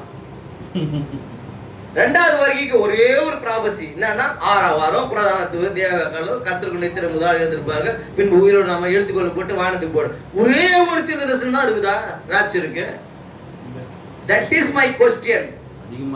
Today morning you have to realize what happened in the first coming of the Lord Jesus Christ. What about second coming? முதலாவது வருகையில 800 தீர்க்கதரிசனம் இருக்கும் என்றால் உலகத்தையே முடிக்க போகுது இரண்டாவது வருகை. எத்தனை தீர்க்கதரிசன வசனம் இருக்குது? சகரியால இருக்குது, ஏசாயா 61ல இருக்குது, ஆதியாகமத்தோட போய் வெளிப்படுத்தின விஷயம் 2வது வருகை தான் பேசுது மொத்தமே. உன் கண்ணு இல்ல பாக்குறதுக்கு குருடனாகிற. அல்லேலூயா. ரைட். இங்க இருக்கிற குருடு அவன் எப்படி குருடாக்கப்படுறான்னு சொல்லிட்டு ஆபிரகாமுக்கு தெரியாது. லோத்து எப்படி குருடாக்க போட போறான்னு ஆபிரகாமுக்கு தெரியாது. காரணம் அவன் முன்குறிக்கப்பட்ட தேவனோட உட்கார்ந்துட்டு இருந்தான். ஏலோகியமோட. அல்லேலூயா. இந்த லோத்துக்கு ஆபிரகாமுக்கும் லோத்து கிட்ட நடக்கிற சம்பவத்துக்கு எந்தவித சம்பந்தமும் இல்லை. ஆனா ஒரு விஷயத்தை அதுல கத்துக்கணும். நம்ம லோத்துக்கு ஆபிரகாம் என்ன பண்றான் ஆண்டவர்கிட்ட? பைபிள்ல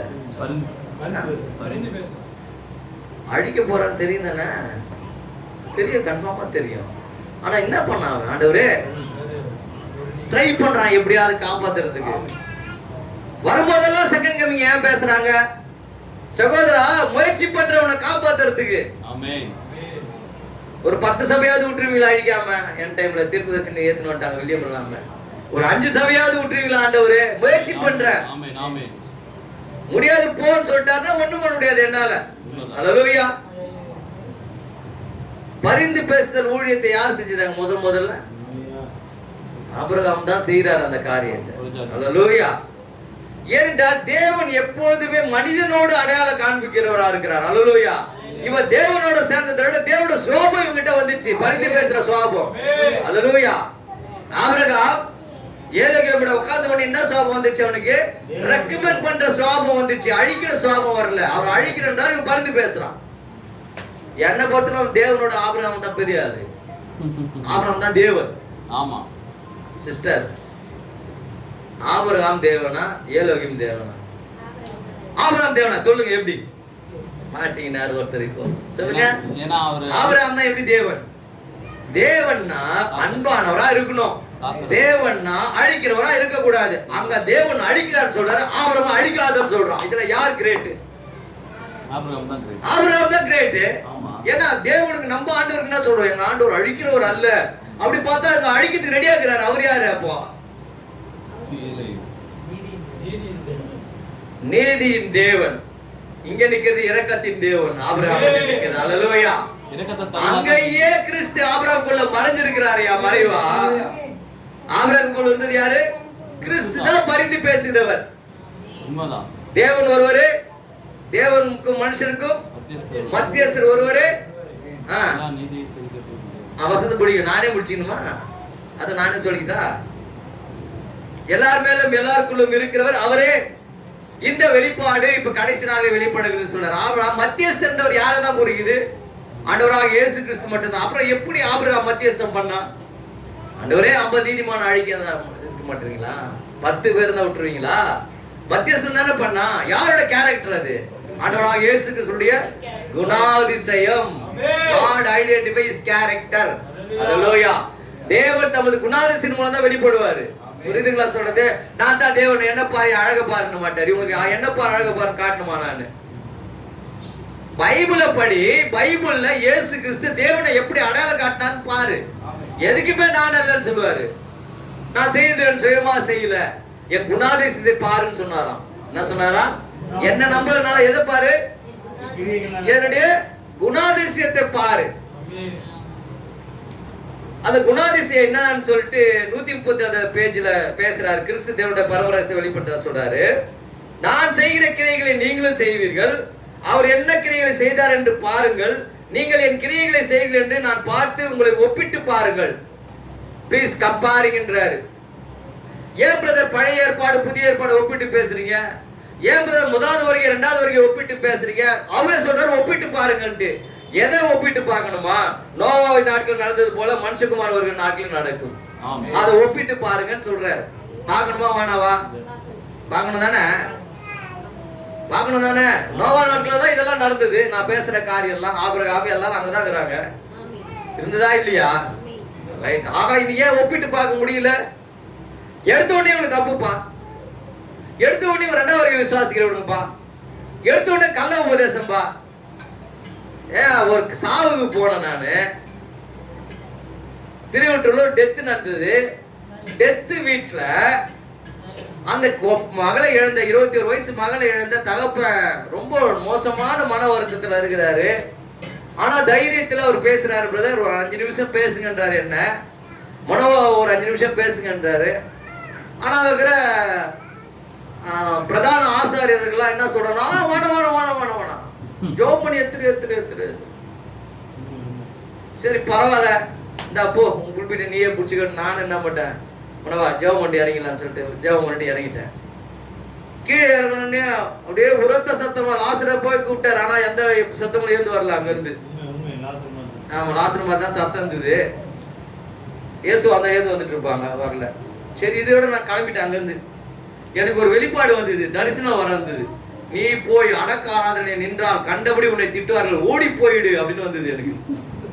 நான் என்ன பண்ண, கிளம்பிட்டேன் அங்க இருந்து. மனவா பாய் மனவா, நானே என் கூட இருக்கிற சகோதரன் கிளம்பிட்டு, இவங்கெல்லாம் வந்து கல்லறைக்கு அடக்கம் பண்றேன். ஆண்டவர் சந்தோஷமான இருக்கிற வீட்டுக்கு வசனத்தை சொல்றேன். நான் கேட்கற கேள்வி கரெக்டா நீங்க சொல்லுங்க. சந்தோஷமா இருக்கிற வீட்டுல எந்த வீட்டுக்கு போகணும்னு சொன்னார் ஆண்டவர்? அதனால என்ன பண்ணலாம், அநேக காரியங்களை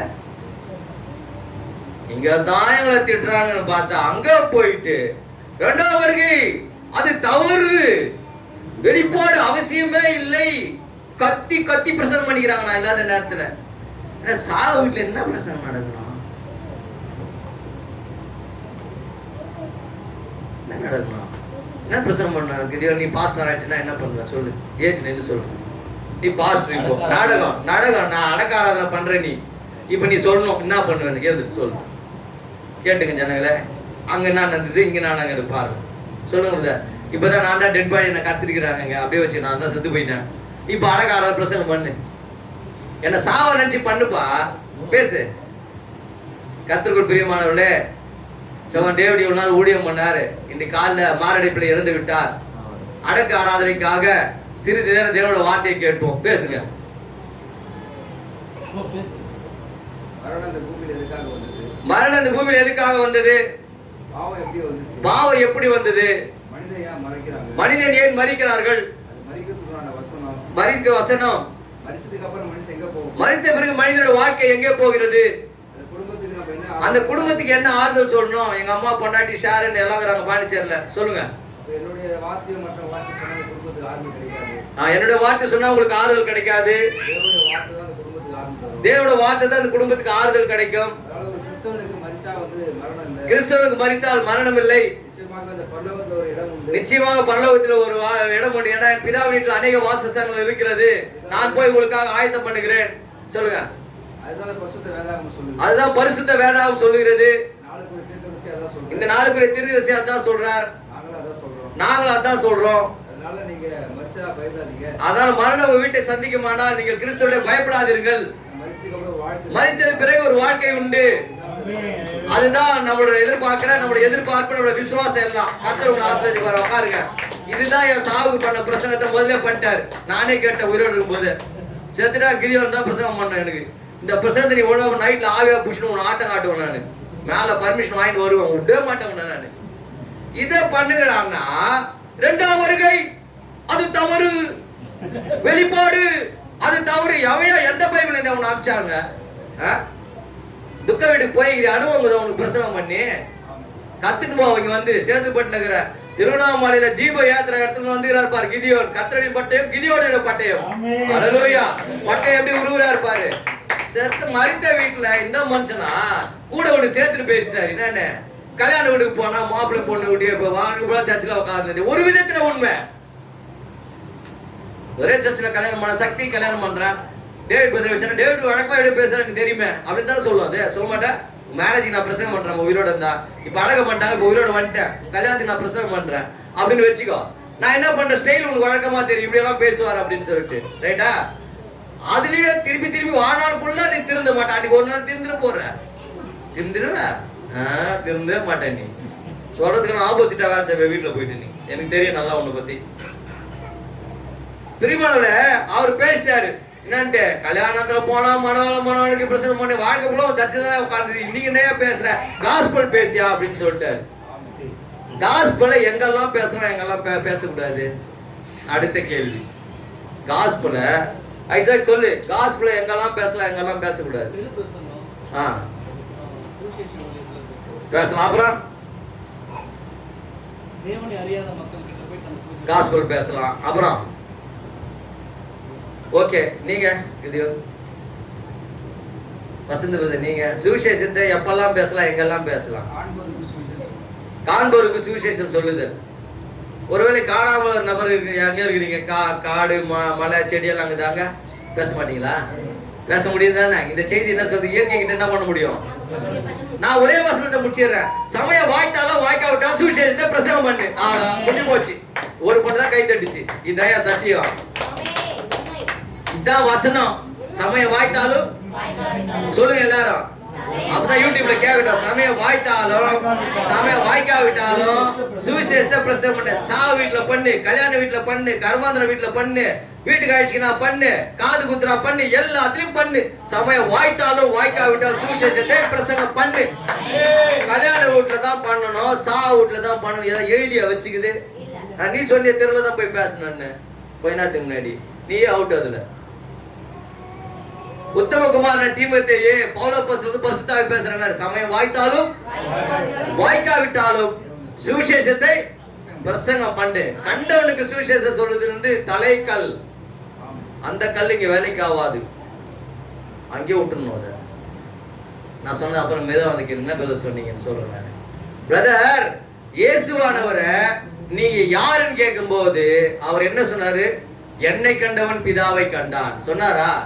எங்கேயாவது தன்னை நேருக்கு நேர் அடையாளம் காட்டினாரா? இல்லல்ல. உங்களை ஒரு கேள்வி கேட்கிற, அதே மாறாத தேவனோட பிரசன்னம் அந்த காலை நேரத்துல உங்களை ஒரு கேள்வி கேட்குது. சுவிசேஷத்தை எங்க பிரசங்கம் பண்ணலான்னு நான் கேட்கிறேன். யாருக்குமே இந்த வசனத்தை சொல்ல படிக்கவே இல்லையா? படிக்கலையா? தாய நீ தானே பைபிள் என்ன சொல்றது, ஞானின்னு கூட சொல்லலாம், புழுன்னு கூட, வேத புழுன்னு கூட சொல்லலாம். சமயம் வாய்த்தாலும் வாய்க்காவிட்டாலும் சுவிசேஷத்தை எங்க போனாலும் வாய்க்கு பேசிதான் ஆகணும். காஸ்பல்ல கல்யாண வீட்டுல போயிட்டு ஏன்டா காஸ்பல் பேசணும்? யாரும் என்ன பண்ணக்கூடாது. நீ வாத வசனத்துக்கு புறம்பா பேசுற, அப்படி பேசுனீங்க கரெக்டா? ஏன் சிரிக்கிறீங்க? தப்பா சொல்லுனா? நீ ஏன் சிரிக்கிற? தப்பா சொல்றா? உங்களை எல்லாரும் கேக்குற, தப்பா சொல்றா? சமயம் வாய்த்தாலும் பாக்குறதுக்கு சுவிசேஷம் இல்ல, சமயம் வாய்க்கணும்னா கூட நீ பேசிதான் ஆகணும். அல்லேலூயா. புரிஞ்சுக்கிட்டீங்களா? வசனம் என்ன சொல்லுது? ஏன்னா நான் உங்களை வசனத்தின் அடிப்படையில் தான் வளர்த்துட்டு போகணும். சும்மா நான் சொல்லிட்டு போக முடியாது. வசனத்தின் அடிப்படையில் தான் என்ன பண்ணோம்? ஏன்னா அவர் வரும்போது சுயமா பேசாமல் என்னிடத்தில் எடுத்து பேசுவார். யாரு? சத்திய ஆவியானவர் வரும்போது அவர் சுயமாய் பேசாமல் என்னிடத்தில் எடுத்து பேசுவார். நான் அவரிடத்தில் தான் எடுத்து பேசுகிறேன். எங்குமே இயேசுவானவர் நான் தான் பிதான்னு சொல்லல. புரியுதுங்களா? நானும் பிதா ஒன்றா இருக்கணும்னு சொன்னாரு. ரெண்டு பேரும் ஒண்ணுதான் அப்படின்ட்டு. புரியுதா? என்னை கண்டவன் பிதாவை கண்டான். செய்யறதெல்லாம் நான் இல்ல, பிதா. ஏன் இதை எல்லாத்தையும் அப்படி செய்யறான்னா ஒரு கூட்டம் பின்னாடி வரும். அவன் லைவா ப்ரூவ் பண்ணுன்னு கேட்பான். அல்லேலூயா. அப்படி ப்ரூவ் பண்ண என்ன முடியாது? முடியாது. ஃபர்ஸ்ட் விஷயம். அடுத்த விஷயம், அந்த காலை வாரத்தில் உங்களை தெளிவுபடுத்துறார். இன்னொரு 1/4 மணி நேரம் பிரதர், 12 தாங்க ஆகுது. ஓகேவா? ஒரு 1/4 மணி நேரம். ரெண்டாவது, முதலாவது வருகைக்கு 800 தீர்க்க தரிசனங்கள் இருக்குமானால் இனிமேட்டு என் டைம்ல இருக்கிற நீங்க ஒரு டைரி எடுத்து 2வது வருகிற தீர்க்க தரிசன வசனங்களை எழுதணும். வெறும் 6ஆம் வாரம் 1 தீமோத்தேயு 4ஆம் அதிகாரத்தை எடுத்து எழுதிருக்காதீங்க. 6ஆம் வாரம் பிரதான தூதர் சத்தம் எங்க போனாலும் அதே பல்லவி. ஒரே ஒரு தீர்க்க தரிசனம் தான் இருக்குதா? செகண்ட் கமிங்கு ஜகரியா 9 சொல்லப்பட்டிருக்குது. அதை பத்தி என்ன கருத்து? ஏசாயா 61 பாதி படிச்சுட்டு இன்னும் பாதி படிக்காமலே இருக்குது. அதை பத்தி என்ன கருத்து? 2வது வருகைக்கு இத்தனை வசனங்கள் இருக்குது. இதெல்லாம் எடுத்தாதான் 2வது வருகை புரியும். அல்லேலூயா. இயேசுவானவர் 12 வயசுல போயிட்டு எருசலேம் தேவாலயத்துல நிக்கிறாரு. நிக்கும் போது அவங்க தாய் தகப்பன் என்ன கேக்குறாங்க? அவரை எங்க ஊரு தகப்பனும் நானும் உன் தகப்பனும் உன்னை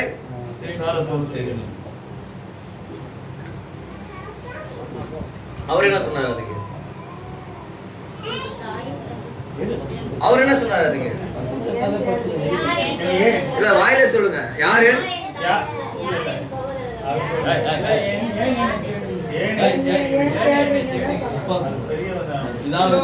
தகப்பனும் நானும் விசாரத்தோடு உன்னை தேடினோமே, தகப்பனும் நானும் விசாரத்தோடு உன்னை தேடினோமே என்றால் அதற்கு அவர் நீங்கள் ஏன் என்னை தேடினீர்கள்?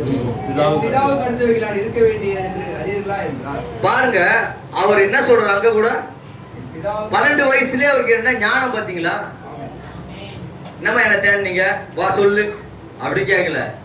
ஏன் என்ன தேடினீங்க? பிதாவுக்கு நடத்தணும் நான் இருக்க வேண்டியதில்லை. அவர் தன்னை எல்லாமே வாக்கியங்களோடு வேத வசனங்களோடு தான் பொருத்தி காட்டுறாரு ஒவ்வொரு முறையும். அல்லேலூயா. அவர் வசனம் இல்லாம என்ன பண்ணல. முதலாவது வரைக்கும் அவர் எங்கேயுமே பேசல. ஒரு பெரிய ரகசியம் தெரியுமா உங்களுக்கு? அவர் என்ன பேசினான்னு அவருக்கே தெரியாது அந்த இடத்துல. உண்மைதான்.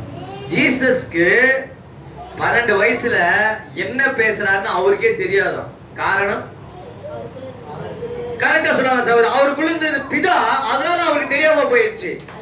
அல்லேலூயா. வில்லியம் பிரணாம் சொல்ற ஸ்டேஜ்ல இருந்து, சகோதரா நீ யாருன்னு எனக்கு தெரியல, முன்ன பின்ன அறிமுகம் இல்ல, ஆனாலும் தேவன் என்னிடத்தில் சொல்வார் என்றால் நான் உனக்கு அதை சொல்லுவேன்னு சொல்லிட்டு சொல்றாரு. உன் நம்பர் வீட்டு 12 சபினியா கார்னில்ல அந்த ப்ளூ ஹார்பர் வீட்ல இருந்து ஏறி வந்த நீ வந்திருக்குது உனக்காக இல்ல, உன் பக்கத்துல ஒரு சின்ன குழந்தைய பாக்குற, அந்த சின்ன குழந்தைக்கு தொண்டையில கேன்சர் இருக்குது, நீ ஹாஸ்பிட்டலுக்கு போன, ஆபரேஷன் டேட் ஃபிக்ஸ் பண்ணிருக்காங்க, இந்த நிலைமையில இந்த கூட்டத்தை பத்தி கேள்விப்பட்ட இங்க வந்திருக்கிற, கர்த்தர் இருக்கிறதாவது சுகமானாய் சொல்றாரு. அல்லேலூயா. என்னையா ஜீசஸ்க்கு இவருக்கு வித்தியாசம்? என்ன பெரிய வித்தியாசம்? இயேசுவானவர் 12 வயசுல தனக்கு வந்து பேசுனது, தான் பேசுனது இன்னதுன்னு தெரியாது.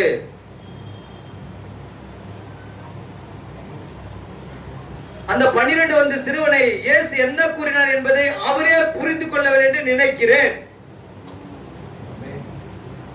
God identifies his characters. தேவன் தமது குணாதிசயங்களால் அடையாளம் காணப்பட செய்தியில சொல்றார். இயேசு பேசினது அவருக்கு புரியல. காரணம் பேசினது தேவனாகிய கர்த்தர். அல்லேலூயா. அதே தான் தீர்க்கதரிசி சொல்றாரு, உன்னை பத்தி எனக்கு எதுவும் தெரியாதுன்றார். எப்படி தெரியும் அவருக்கு? ஒரு சாதாரண ஹியூமன், ஆனா பேசுறது யார் உள்ள இருந்து? அடுத்தது பேசுறாரு பாரு, வீட் நம்பர் 12, இந்த பிளைட்ல ஏறி வந்த, இந்த தெரு, இந்த கலர் பெயிண்ட் அடிச்சுக்குது வீட்டு, இப்போ வந்து இது உனக்கு இல்ல, கூட இருக்கிற குழந்தைக்கு, அந்த குழந்தையில எங்க பிரச்சனை இருக்குது? அதே மாறாத தேவன் தான் அந்த காரியத்தை செய்யறார்.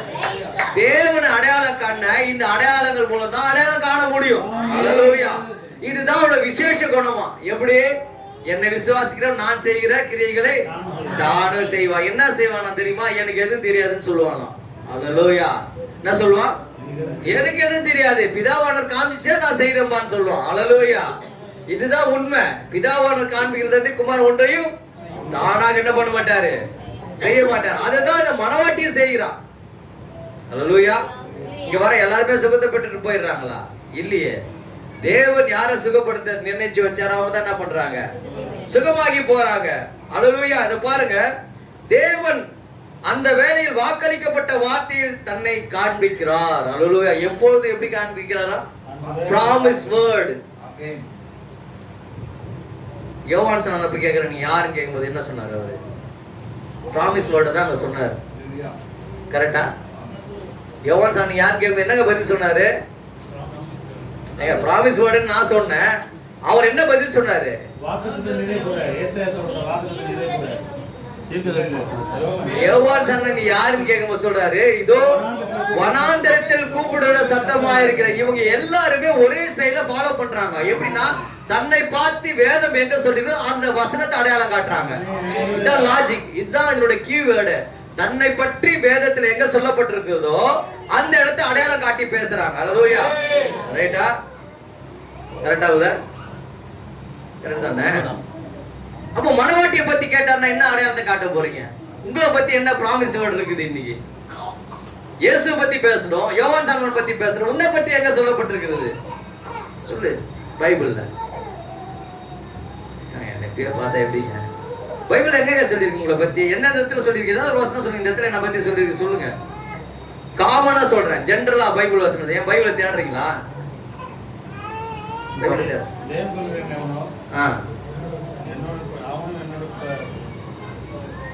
ஃபுல்லா சொல்லு அந்த வசனத்தை. நான் பிதாவின் சிம்மாசனத்தில் உட்கார்ந்தது போல.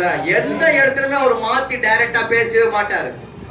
நான் பிதாவின் சிங்காசனம், நீ எடுத்த வசனத்தை தான் உனக்கு சொல்லி தரேன், நான் எழுதி எடுத்துல. நான் பிதாவின் சிங்காசனத்தை உட்கார்ந்தது போல ஜெயம் கொள்கிற எவனோ என்னுடைய சிங்காசனம். இதானே பிதாவை விட்டு கொடுத்தாரா? இதுதான் ஸ்டைல், இதுதான் அடிப்படை. ரைட்டா? இப்போ நான் உங்களுக்கு கேட்கிறேன், அடுத்தது சொல்லுங்க. அது ஒரு வசனம் சொல்லிட்டாரு. மனவாட்டி பத்தி ஒரே ஒரு வசனம் தான். இதுதான் ஒரே ஒரு வசனம் தான் இது இதுன்னு கேட்கிறேன். நாடுகளின் சட்டத்தை செவி கொடுக்கும். அதுல நீ அவரோட ஆடுன்ற கரெக்டா? அவரோட ஆடு யாரு சத்தத்துக்கு செவி கொடுப்ப?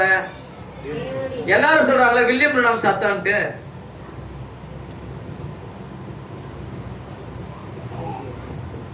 என் நாடுகள் என் சத்தத்துக்கு செவி கொடுக்குன்னு சொல்லிட்டேன். சொன்னது இயேசுவானவர். இப்ப நீ செவி கொடுக்குறது இயேசு கிறிஸ்து சத்தத்துக்கு தானே. எல்லாரும் சொல்றாங்க வில்லியம் பிரணாம் சத்தம்ன்றாங்களா? அதை போயிட்டு எனக்கு எதுக்கு வில்லியம் பிரணாம் சத்தம்? எனக்கு அவசியமே கிடையாது. அது என் நாடுகள் என் சத்தத்துக்கு செவி கொடுக்குன்னு சொன்னாரு. ஒருவேளை வில்லியம் பிரணாம் ஆடுகள் வில்லியம் பிரணாம் சத்தத்துக்கு செவி கொடுக்கும் பொழுது நாங்க என்ன விசுவாசிக்கிறோம்? அது உள்ளது பேசுறது எங்க ஆண்டவரோட சத்தம் நாங்க விசுவாசிக்கிறோம். அல்லேலூயா. அதனால நாங்க செவி கொடுக்குறோம், நீ செவி கொடுக்க மாட்டேன்ற. அல்லேலூயா. இப்போ மனவாட்டி இதை பத்தி சொல்ற வசனம் இவ்வளவுதான் சொல்லிச்சாப்பா.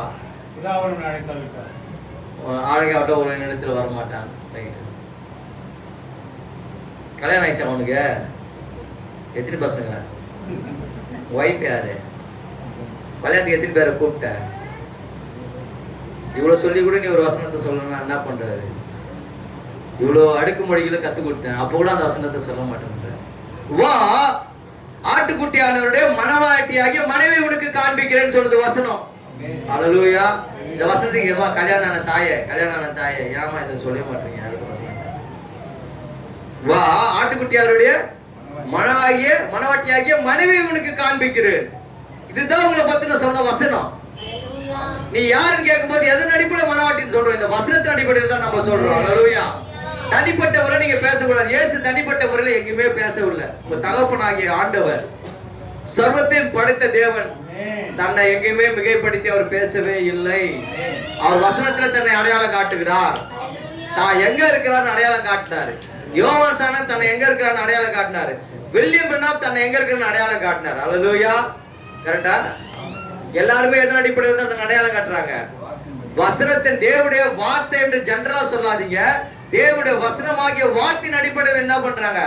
அடையாளம் காட்டுறாங்க. நீங்களும் இன்னைக்கு எதை வச்சு அடையாளம் காட்டணும்? உங்களை தேவனுடைய வார்த்தையாகிய வசனத்தை வைத்து தான் அடையாளம் காட்டணும். நேற்று நைட் எங்களுக்குள்ள ஒரே பிரச்சனை. இவருக்கு எனக்கு பால் தயாரிக்கலாம். என்னன்னா, ஒரு கொஸ்டின், ஒரு இதுல வந்து ஒரு தண்ணியில ஒரு குழந்தை ஷாக் அடிச்சு இறந்துருது.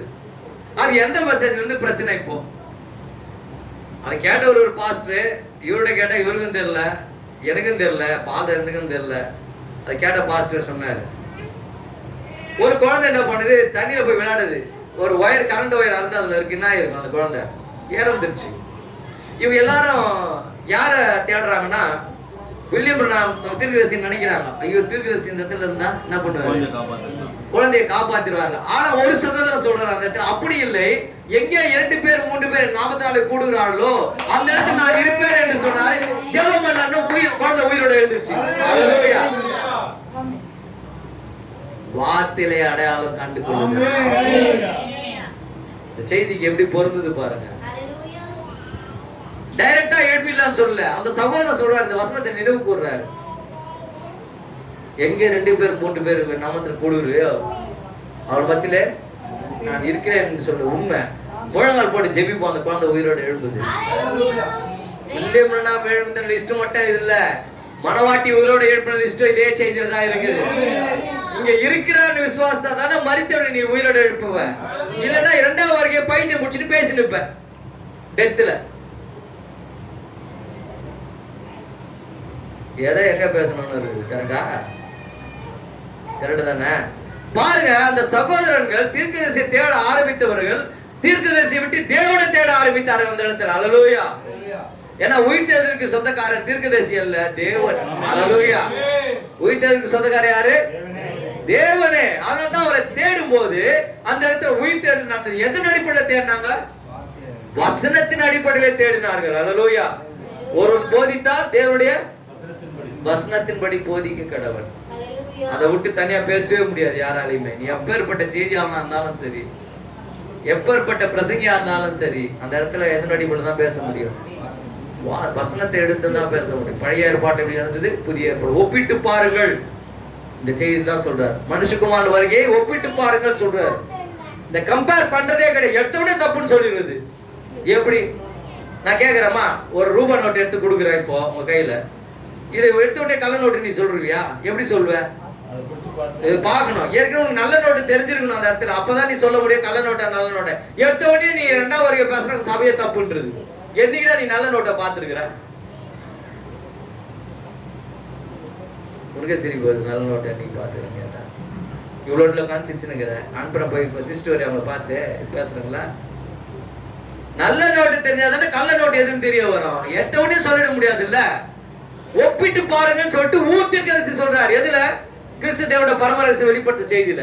அன்னைக்கு என்ன நடந்தது ஒப்பிட்டு பாருன்னு சொல்றாரு. அல்லேலூயா. இந்த வேத பாரகன் பரிசேயன் சதுசேயன் எல்லாமே இயேசு கிறிஸ்து தேவாலயத்தை கொண்டு போனாங்க. எதுக்கு கொண்டு போனாங்க? 8ஆம் நாள் எதுக்கு எடுத்துட்டு போனாங்க? எப்பா கையில மரியாளும் யோசேப்பும் ஒரு குழந்தையை கூட்டு போனாங்க. எதுக்கு எடுத்துட்டு போனாங்க? இந்த விருத்த சேதனத்தை பண்ண சொல்லி கொடுத்தது யாரு? தேவன் தான் சொல்லி கொடுத்தாரு. ரைட்டு. இந்த விருத்த சேதனத்தை பேசின நபரும் தேவன் தான். அதை கையில எடுத்து போய் எருசலேம் தேவாலயத்துல வைக்கிறாங்க. எதன் அடிப்படையில் விருத்த சேதனம் பண்ணாங்கன்னா, இந்த யாக்கோபு கனவு கட்டா பாருங்க. அந்த கனவுப்படி ஒரு சபை கட்டார சாலமோன் ராஜா. அந்த சபையில விருத்த சேதனத்துக்கு எடுத்துன்னு போறாங்க. யார? சொன்னவரே எடுத்துட்டு போய் விருத்த சேதனம் பண்றாங்க. அல்லேலூயா. ஆனா அங்க இருந்த ஒரே ஒருத்தருக்கு தான் தெரிஞ்சது சொன்னவர் தான் வந்திருக்கிறாரு.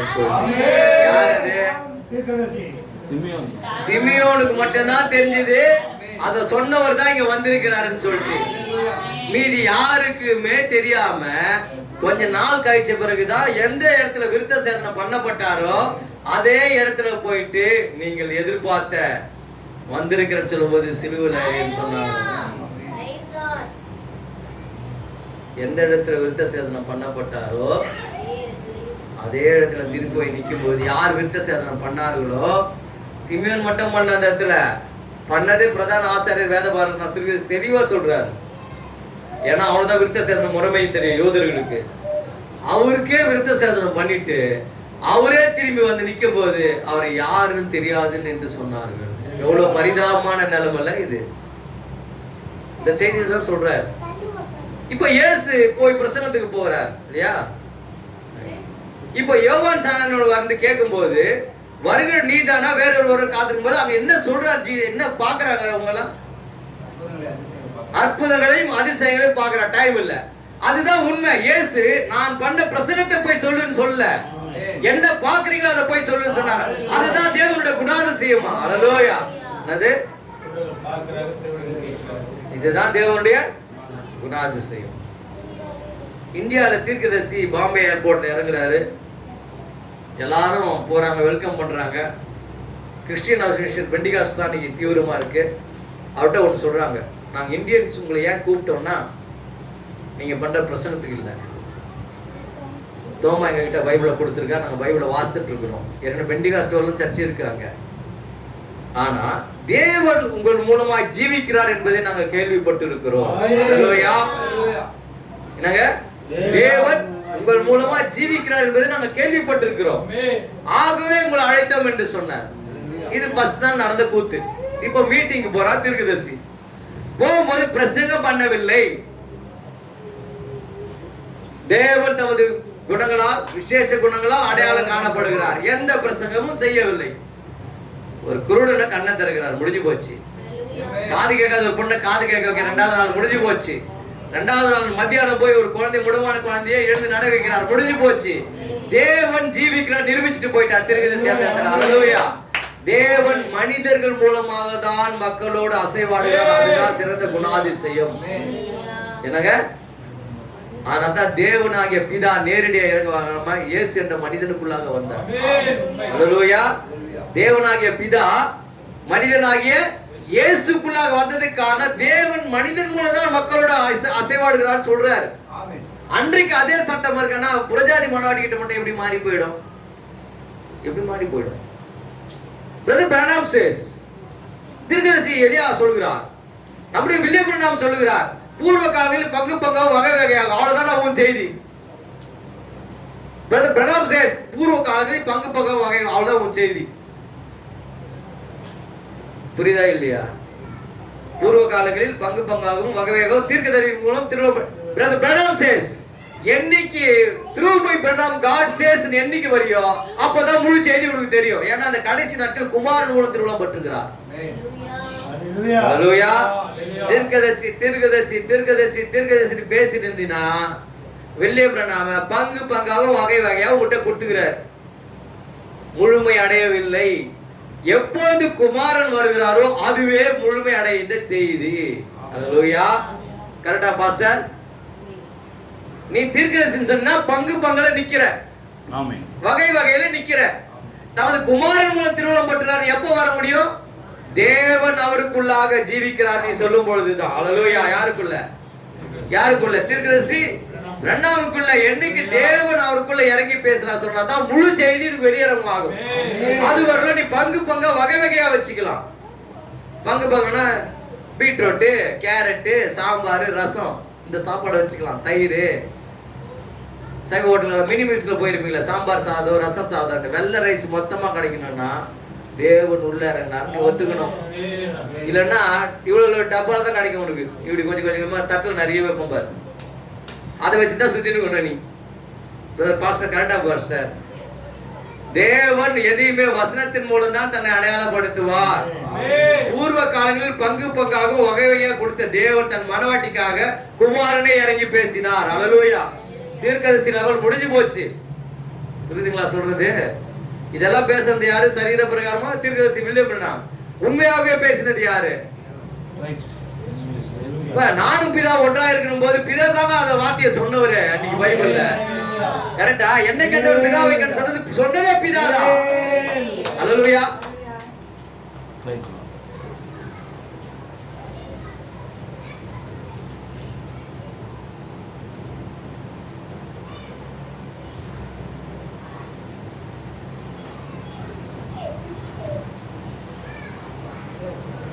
ஒன்னோட ஆசைங்க யோவான் என்ன சுவிசேஷம் ஒன்னாதிகாரம்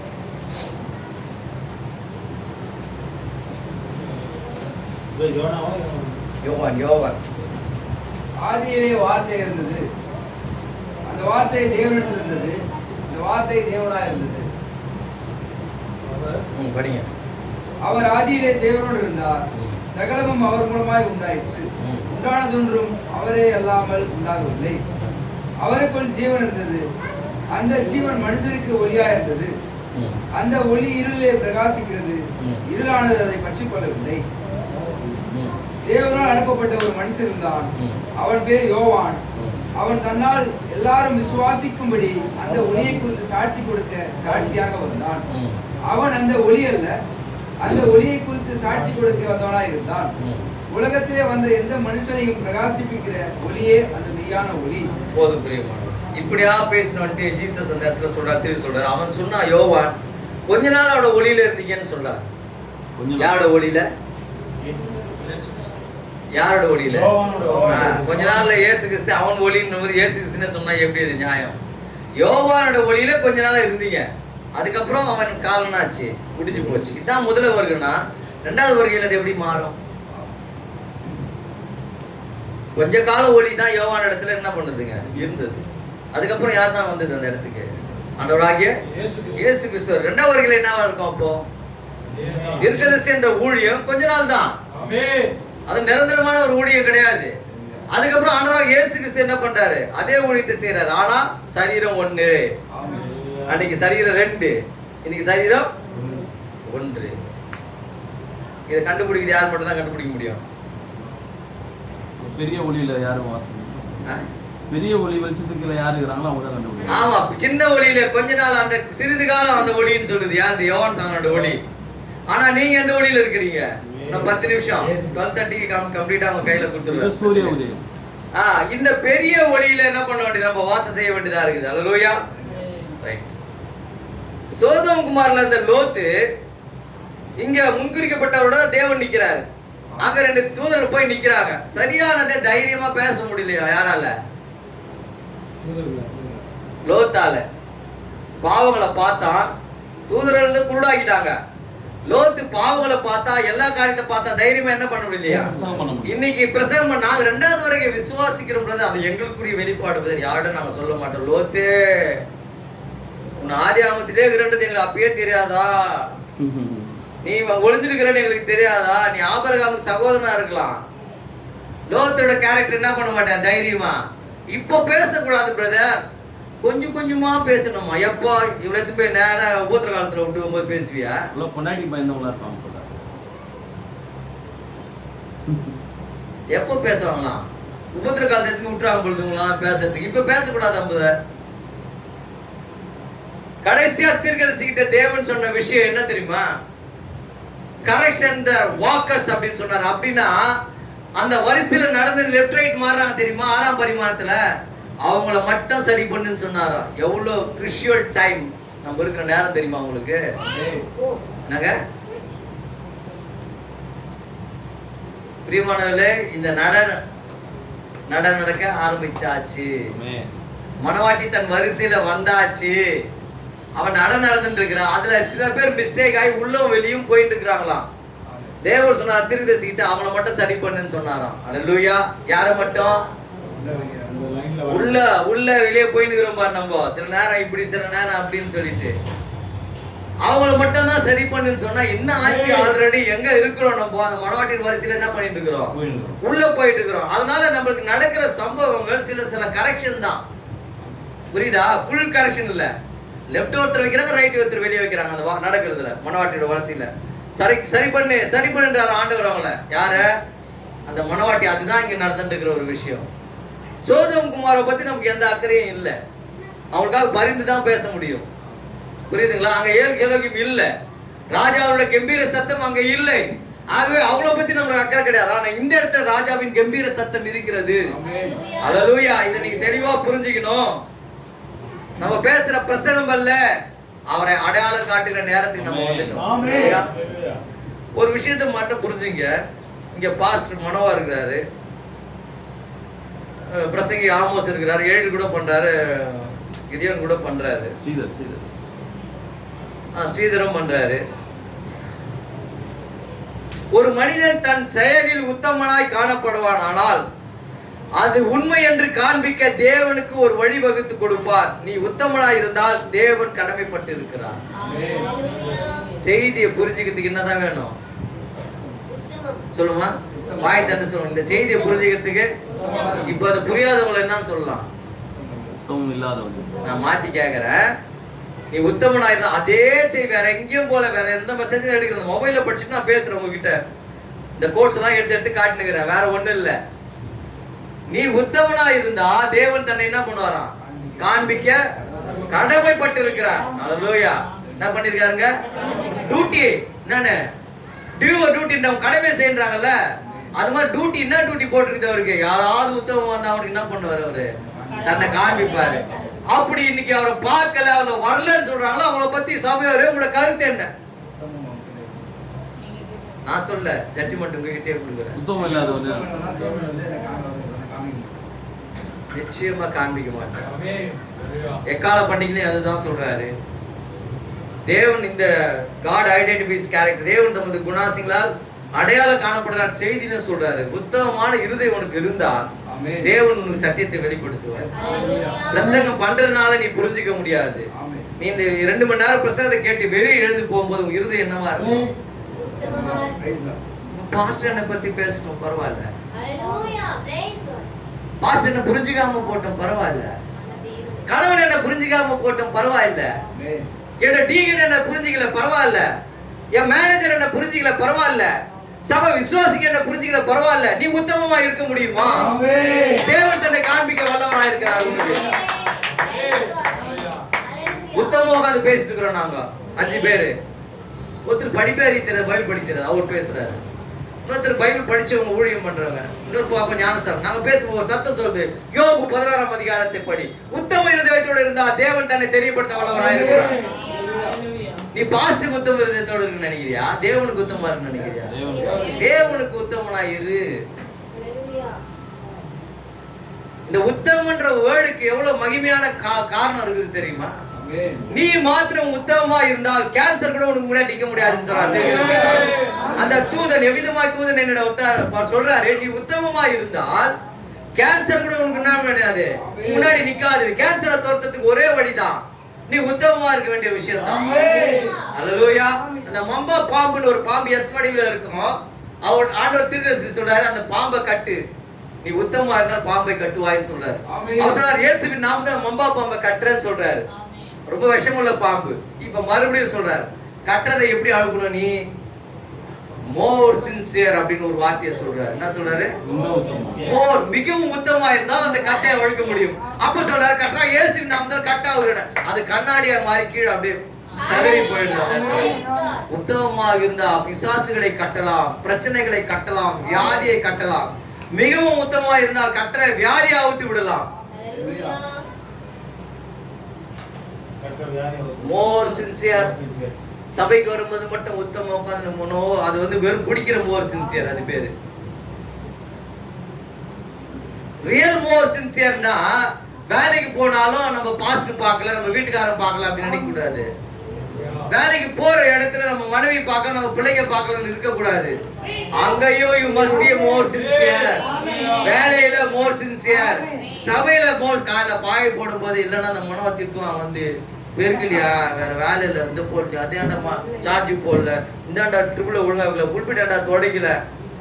நீ தேவனுக்கு உத்தமமா இந்த புல்பிட்ட தொடச்சு பாரு, சாமுவேலே சாமுவேலேன்னு கூப்பிடுவாரு. நீ உத்தமமா புல்பிட்ட தொடச்சு பாரு, சாமுவேலே சாமுவேலேன்னு கூப்பிடுவாரு. ஏன் உங்களுக்கு தெரியலன்னா அனுபவம் இல்லாதனால நீங்க பேச முடியல. அனுபவம் பெற்றதுனால நான் பேசுறேன். திரும்ப சொல்றாரு நான் மோசையோட இருந்தது போல இருக்க சொல்றாரு. அவன் அக்னி சம்பத்தை சந்தித்ததை பேசுவதை குறித்து ஒரு நாளும் அவன் பயப்படவில்லைன்னு சொல்றாரு. என்னங்க நான் சொல்றேன், நான் பேசிட்டு இருக்க ஒரு சத்தம் சொல்லுது யோபு 16 படின்னு சொல்றேன்.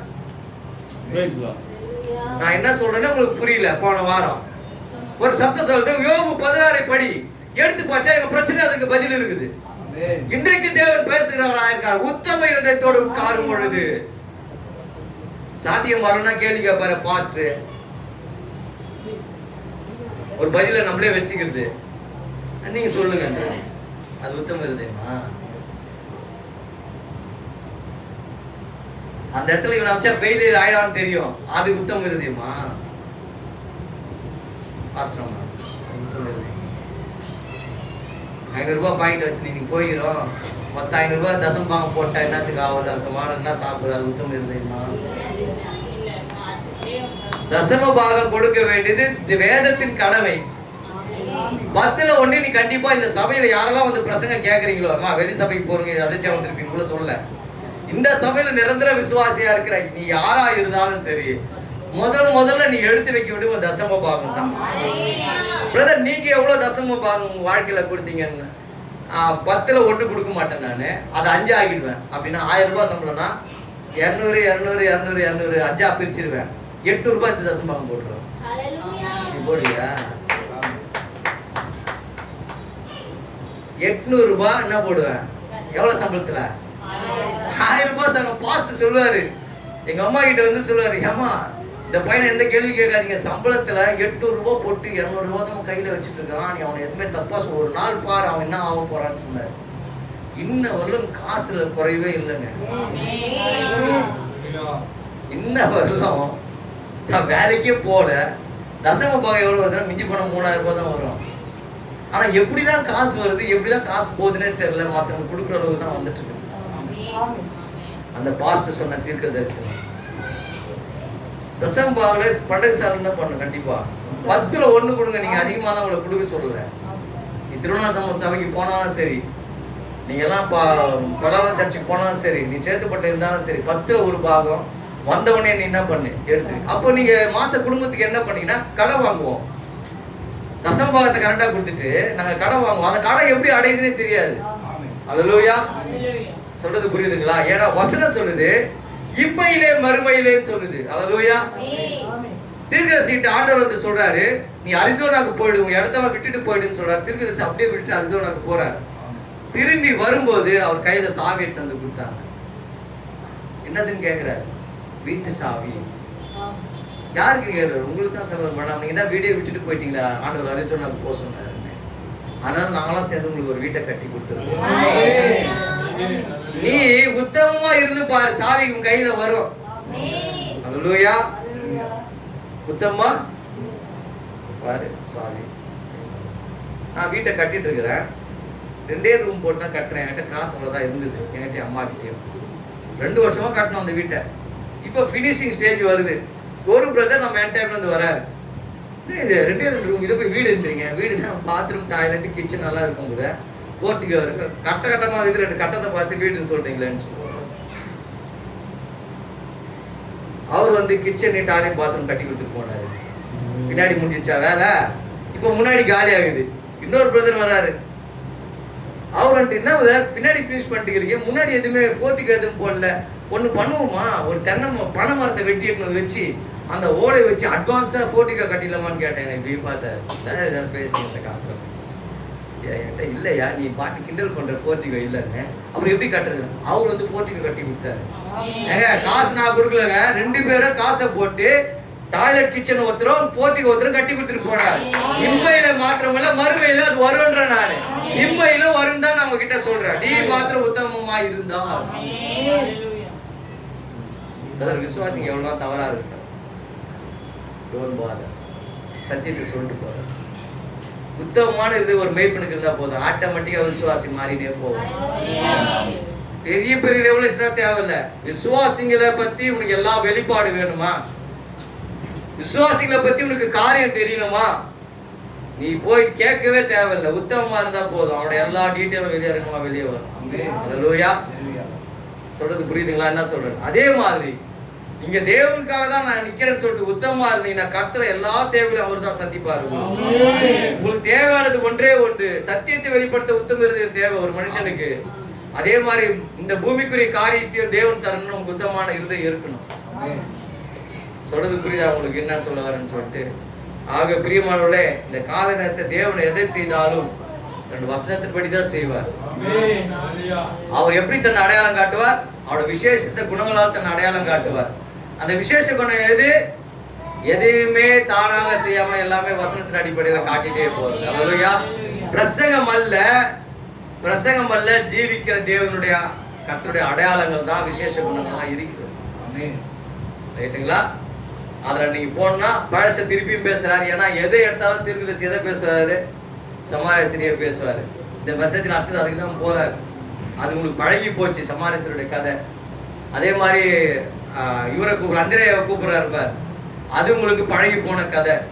யோனாவின் குமாரனாகிய சீமோனே, பழகி போன கதை உங்களுக்கு. அடுத்தது அதுக்கு தான் அதான் போற, அதான் அவரோட குணாதிசயமா. தேவன் தன்மை வெளிப்படுத்த இந்த மாதிரி குணாதிசயங்களால் தான் என்ன பண்றார், தன்னை முழுமையாக வெளிப்படுத்துகிறார். புரிஞ்சிச்சுல உங்களுக்கு? ஆகவே ஒரே லைன்ல என்ன பண்ணிட முடியாது சகோதரா சகோதரி, இவங்க கேட்கறதுக்கு பதிலே சொல்ல முடியாது. முதலாவது வருகைக்கு 800 ப்ராமிசஸ் இருக்கு. ரெண்டாவது வருகைக்கு மாத்திரம் எப்படி ஒரே ஒரு யார கேளு, டெத்துல கூட அதே வசந்தாங்க எடுக்கிறாங்க. கட்டத்தாமே 6 வாரத்தோட பிரதான அதே வசந்தாங்க எடுக்கிறாங்க. ஆடா பாவிங்க, சபையில தான் புல்பீட்டை வச்சா இதே பேசி பேசி சாவடிக்கிறீங்கன்னு பார்த்தா டெத்துல கூட அந்த வசனத்தை திருப்பி அதை தான் படிக்கிறேன். மொண்டு தரிசனம் இருக்கு, நானும் அதிகாரம் வேற வசனமே தெரியாதான்னு எனக்கு தெரியல. பாஸ்டர் மனோவா, ஒரு வசனமே தெரியலையான்னு எனக்கு தெரியல. எப்படிதான் அந்த அதிகாரம் கண்ணுக்கு வருது தெரியல. வளர்ந்த பண்றாங்க, 30 வருஷம் 40 வருஷம் பண்றாங்க, அவங்களும் அந்த வசனத்தை தான் எடுக்கிறாங்க. எவ்வளவு இருக்குங்க மரணத்தின் உயிர்த்தெழுதலுக்கு. மரித்தேன் இதோ சதா கால உயிரோடு இருக்குன்னு சொல்ல வேண்டியது தானே. நான் எனக்கு ஜெபம் பண்ண கொடுத்தாங்க, நான் என்ன ஜெபம் பண்ணது, மனவதான் கூட வந்தார். ஆண்டவரே, எங்க தீர்க்கதரிசியோட அம்மா இறந்துட்டாங்க. தேவன் எல்லாத்தையும் சொன்னாரு அவர்கிட்ட, அவங்க அம்மா இறந்ததை மட்டும் சொல்லல. ஏங்க டெத்துல ஜெபம் பண்றேன், பிரேயர் பாருங்க எப்படி பண்றேன், சொல்லல. அதனால அவருக்கு ஒரு சந்தேகமா வந்து எல்லாரும் கேட்கறாங்க, பிள்ளைங்க எல்லாம் அழுது அந்த இடத்துல. ஆனா அந்த டெட் பாடி எடுக்கிறதுக்கு முன்னாடி அவங்க அம்மா வந்து பில்லின்னு கூப்பிடுறாங்க. என்னங்க, டெட் பாடி எடுக்கிறதுக்கு முன்னாடியே அவங்க அம்மா வந்து பில்லியன் தீர்க்கதரிசியை கூப்பிடுறாங்க. அவங்க உயிரோடு இருக்கிறத அவர் பார்த்தாரு. நாங்க விசுவாசிகளோட செய்தியோட வல்லமை இதுதான், நாங்க மரித்தாலும் உயிரோடு எழுப்புவோம், மரணத்தின் நிழல்ல இருக்க மாட்டோம். அந்த நம்பிக்கை எங்களுக்கு கொடுத்துக்கு ஜெபம் பண்ணி அந்த ஜெபத்தை முடிச்சேன். அந்த பாடி கீழே இறக்கிட்டு வந்துட்டாங்க.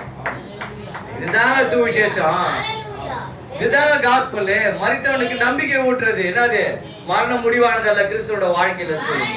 அல்லேலூயா. மரணம் உங்க இடத்துல தோத்து போயிடும். இதோட நான் முடிக்கிறேன். எப்ப தெரியுமா மரணம் உங்ககிட்ட தோத்து போயிடும்? எப்ப தெரியுமா சொல்லுங்க பார்க்கலாம். எல்லாரும் வா தெளிவா இருங்க. இதோட நிறுத்த, இல்லைன்னா 1/2 மணி நேரம் பேசுவேன். இந்த கேள்வி பதில் சொன்னா விட்டுறேன். நான் உங்களை இந்த கேள்வி பதில் சொன்னீங்கன்னா விட்டுறேன். மரணம் எப்ப உங்க இடத்துல தோத்து போகும்? கிறிஸ்து நம்மளோட இருக்கும்போது. அப்புறம் உத்தமமா இருக்கும்போது. அப்புறம் சினிமா படக்காரன் படத்தை எடுக்கிறாங்க, பாவத்தின் சம்பளம் மரணம் அப்படின்னு சொல்லிட்டுறான். என்னங்க பைபிள் படிச்சுக்கிறியா? பாவத்தின் சம்பளம் மரணம், டம் சுடுறான் அவனை, பாவம் செஞ்ச. அப்போ மரணம் ஒரு மனிதனிடத்திலிருந்து போயிடணும்னா அங்க என்ன இருக்கக்கூடாது?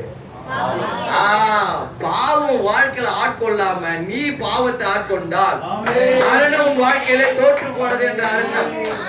மரணத்துக்கு ஒரே முடிவு தான், ஒரே பிரமாணம், பாவம் இருக்கக்கூடாது.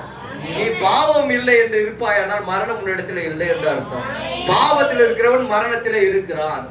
திரைப்படங்கள் எடுக்கிறாங்க, பாவத்தின் சம்பளம். கோயில் பட்சியா அவன் என்ன பட்சியா? பாவத்தின் சம்பளம் மரணம், டஷ். அவனுக்கு அறிவு இருக்குது, பாவத்தின் சம்பளம் மரணம். பாவம் இல்லைன்னா அங்க என்ன இல்லை? மரணம் இல்லை. நீ போய் தேடாத, மரணம் இல்லாத வாழ்க்கையை தேடுகிறேன்னு சொல்லிட்டு பாவம் இல்லாத வாழ்க்கையை தேடு. மரணம் இல்லாத வாழ்க்கை தானே உன்னை பின்தொடரும். கர்த்தர் உங்களை யாவரையும் அந்த மேய்ப்பனாக எல்லாரையும் ஆசீர்வதிப்பாராக.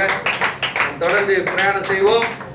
நீங்க எந்த காரணத்து கொண்டும் பாஸ்டுக்காக உத்தமமா இருக்காதீங்க, தேவனுக்காக உத்தமமா இருக்கணும். சகோதர சகோதரியே, பாஸ்டுக்காக உத்தமமா இருக்காதீங்க. யாருக்காக உத்தமமா இருக்க?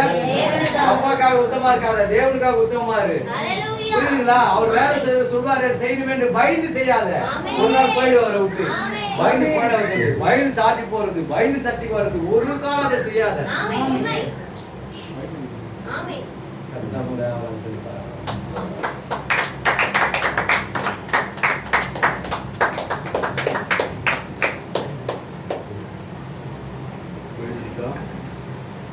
எழுதிக்கலாம்.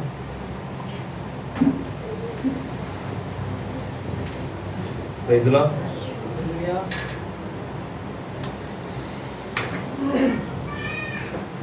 Hallelujah. எல்லாரும் எழுந்திருக்கலாம்.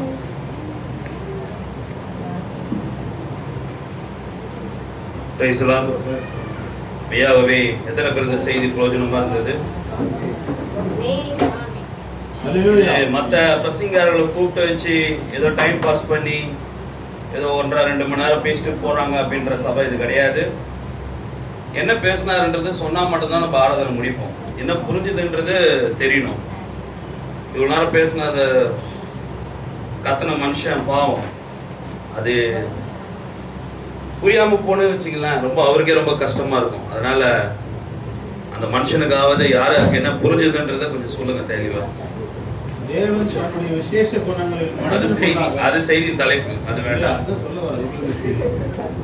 தேவன் மனிதனுக்குள்ளாக நம்முடைய குணாதிசயங்களை வெளிப்படுத்துகிறார். தேவன் தன் குணாதிசயை வெளிப்படுத்துகிறார். நான் சொல்லட்டுங்களா நான் என்ன பெற்றுக்கொண்டேன்னு? நீங்க எல்லாம் சொல்லுங்க ஃபர்ஸ்ட். Okay okay. வேற தேவன் தம்முடைய வார்த்தையாகிய வசனம் வந்து சரி. அடுத்தது மனுஷர்கள் யார் என்ன சொன்னாலும் தேவன் மட்டும் நம்பி உத்தமமா வாழ்ந்தா உனக்கு எது தேவையோ அதை மட்டும் கரெக்டா எடுத்துக்கலாம். ஓகே. அடுத்தது தேவன் மனிதனோட நான் சொல்லிட்டா என்ன கொண்டுதான் நீங்க தேவனை நீங்க பார்க்கணும். இதுதான் பிரசங்கமே. மனிதன் மனிதன் எவனையோ பத்தி பேசுற? ஐயோ, என்னை வச்சு உன்னை வச்சு சொல்லுப்பா. நான் ஒருத்தர் ஜெபம் பண்ணா விடுதலை கிடைக்கும். நான் ஒருத்தருக்கு சுகத்தை கொடுக்கணும்னா கொடுக்க முடியும் என்னால. நான் ஒருத்தருக்கு உயிரோட எழுப்ப முடியும்னா எழுப்ப முடியும். அதுதான் இன்னைக்கு செய்தி. என்ன இன்னைக்கு செய்தி? ஆமா சொன்னாரிப்பா. தேவன் மனிதனை கொண்டே யார் அந்த மனிதன்? அத சொல்லு. இன்னைக்கு இயேசு கிறிஸ்துவே நீதான் சொன்னா இதெல்லாம் சாதாரண விஷயமா? அருமையா தேவ சித்தத்துக்கு புறம்பா ஒரு சேவை செய்தன்ற செய்தியில தான் அந்த காரியத்தை குறித்து பேசுற தீர்க்கதரிசி. பாருங்கள், இயேசு கிறிஸ்துவோட முதலாம் வருகையில வரும்போது அவரு மாத்திரம் தான் உயிர் தேர்தலை கொண்டு வந்தாரு. செத்தவனை உயிரோட எழுப்பினாரு. யாரு? இயேசு கிறிஸ்து முதலாம் வருகையிலே அவர் மாத்திரம் தான் உயிரோட கொண்டு வந்தாரு. சீஷர்கள் யாரால அந்த வேலை செய்ய முடியல, செய்ய முடியாது. ஆனால் இயேசு கிறிஸ்து இரண்டாம் வருகையிலே வில்லியம் மரி பிரணாமுக்குள்ள வந்திருக்கிறான்றது எப்படி நான் எப்படி நம்ம சொல்றோம்னா, தீர்க்கதரிசி உயிரோட இருக்கும் போதே ஒரு சின்ன பையன் கரண்ட்ல அடிபட்டு செத்துட்டான். இப்போ அந்த உயிரோட எழுப்புது வில்லியம் மரி பிரணாமுக்குள்ள கிறிஸ்து இருந்தார் நம்ம மாறு தட்டிக்கிறோமே. அவர் வந்து அந்த குழந்தை உயிரோட எழுப்பினாரா இல்ல யார் வந்து எழுப்புது? அங்க இருக்க மக்களா? ரிச்சர்ட் ஒரு சகோதரன் கூட 2-3 பேர் இருந்தாங்க. அந்த பையனோட அப்பாவை கூப்பிட்டு வா முட்டி போடு. தீரசி கூப்பிட்டா வரதுக்கு லேட் ஆகும், பையன் அதுக்குள்ள செத்து போயிடுவான். தீர சொல்றாரு, செத்து போனவங்க பல்லுக்கு எல்லாம் இறுக்கிடும். ஸ்ட்ரிப் ஆயிடும் பாடி. வாய்க்குள்ள கையை விட்டு விரல விட்டு எடுத்தா தோல் வைட்டிக்கும், அந்த அளவுக்கு இருக்கும் பாடி. வா நீ டீனேஜ்லாம் வந்து கூப்பிட்டாலாம் பையன் அதுக்குள்ள நான் போயிடுவான். முட்டி போடு ஜெபம் பண்றாங்க. என்ன நடந்திருக்கலாம்? மேபி உயிரோட இருக்கும்போது ஜெபம் பண்ணினா அந்த பையன் வந்து இருப்பான். ஆனா அந்த பையன் என்ன ஆயிட்டான்? செத்து போயிட்டாங்க. செத்து போனவனால எப்படி? ஆனா தீர்க்கதரிசி இது கொடுக்குற என்ன வசனம் யாராவது சொல்லுங்க பார்க்கலாம். தீர்க்கதரிசி இந்த உயிரோட அவங்க ஜெபிச்சு உயிரோட எழுப்பின பிறகு தீர்க்கதரிசி கொடுக்குற சிம்பிள் வசனம் அவங்க கொடுக்குறாரு. அவ்வளவுதாங்க. பெரிய ரெவலேஷன் கிடையாதுங்க, பெரிய வெளிப்பாடே கிடையாது. ஏன்னா வில்லியம் மரியம் பிரணாம கூப்பிடு, ஏன்னா அவருக்குள்ளதான் கிறிஸ்து இருக்காருன்னு சொன்னா அந்த ரெவலேஷன் இருந்தாலே போதும். எந்த ரெவலேஷன்? இரண்டாம் வருகையிலே வில்லியம் மரியம் பிரணாமுக்குள்ளதான் வந்தாருன்னு அதுக்கு தான் நம்ம இங்க இருந்து கத்தினுக்கிறோம். இங்க இது எது கத்துறோம்? தீர்க்கதரிசிக்குள்ள வந்தாரு ஏன் சொன்னா அது நீ புரிஞ்சுக்கிட்டா உனக்கு எல்லாமே நடக்கும். அந்த ரிச்சர்ட் சகோதரன் சொன்னாரு, பிரணாமுக்குள்ள இருந்த அதே கிறிஸ்து, பிரணாம் வந்து ஜெபிச்சிருந்தா எப்படி குழந்தை உயிரோட வரணும், அதே தீர்க்கதரிசிக்குள்ள இருந்த வில்லியம் மரியம் பிரணாமுக்குள்ள இருந்த கிறிஸ்துவை நமக்குள்ள இருக்கிறாருன்றத பிலீவ் பண்றாங்க. இரண்டாம் வருகையிலே மனவாட்டிக்குள்ளதான் வராரு. வில்லியம் மரியம் பிரணாம் என்கிற தனிநபருக்குள்ள வரல அவரு. ஆனா ஃபர்ஸ்ட் யாருக்குள்ள வராரு? தீர்க்கதரிசி கிட்ட தான் வராரு. ஏன்னா எப்போதுமே தன்னுடைய குணாதிசயங்களை எப்போதும் யாருக்காகவோ அண்ணா அருமையா எடுத்தாரு பாருங்க. தேவன் முதலாவது யாருக்கிட்ட தான் வருவாரு? தீர்க்கதரிசி கிட்ட தான். இரண்டாவது யாருக்கிட்ட தான் வருவாரு? ஜனங்க கிட்ட. முதலாவது இயேசு கிறிஸ்துன்ற தீர்க்கதரிசி கிட்ட வந்தாரு. அதன் பிறகுதான் அப்போஸ்தலர்கள் இவரு உயிரோடு எழுப்புனது போல அப்போஸ்தலர் உயிரோடு எழுப்பினாங்க. அதே போல இரண்டாம் வருகையிலே வில்லியம் மரியம் பிரணாம் தீர்க்கதரிசி வில்லியம் மரியம் பிரணாமுக்குள்ள வந்துட்டாரு. அத வந்துட்டாருன்ற விசுவாசத்தான் நீ 2 பேர் 3 பேர் கூடுற இடத்துல நீ ஜெபிச்சா நடக்கும். ஏன் இங்க ஜெபிச்சு கேன்சர் போகுதுன்னா நாங்க தீர்க்கதரிசிக்குள்ள கிறிஸ்து இரண்டாம் வருகை நடந்துச்சுன்னு பிலீவ் பண்றோம். அதனால தான் நம்ம சபையில அது நடக்குது. Praise Lord. அப்ப தேவனுடைய விசேஷித்த குணாதிசயம் எது? வந்தது தேவன்னு பிலீவ் பண்ணணும். தேவனுடைய ஒரு பாகமா தீர்க்கதரிசி இருந்தாரு. தேவனுடைய ஆவியில தீர்க்கதரிசி வழிநடத்தப்பட்டாரு. கிடையவே கிடையாது. தேவனாகவே அவர் வாழ்ந்து காண்பித்தார். நம்முடைய தீர்க்கதரிசி தேவனாகவே வாழ்ந்து காமியா. மோசே தேவனா வாழ்ந்து காமிச்சார் மட்டும் ஆமென் சொல்ற? சொல்றியே இல்லையா? அண்ணன் சொல்றாரு ஆபிரகாம் தேவனா இருந்தான்னு சொன்னா அதுக்கு ஆமென் சொல்ற? சொல்லும்போது சொன்ன கேட்டீங்களா இல்லையா? யாரு ஆபிரகாம்? யாரு ஆபிரகாம் தேவனாகவே இருந்தான். மோசே தேவனாகவே இருந்தான். அப்போ வில்லியம் மரியம் பிரணாம் தேவனோட ஆவியில இருந்தாரு. கிறிஸ்துவின் ஆவியில இருந்தார். அப்படியா சொன்னோம்? பவுல் தேவனாகவே இருந்தான். அப்ப நீ நான் தேவனாகவே இருந்தா தீர்க்கதரிசி மட்டும் சொல்ல மாட்டேன்.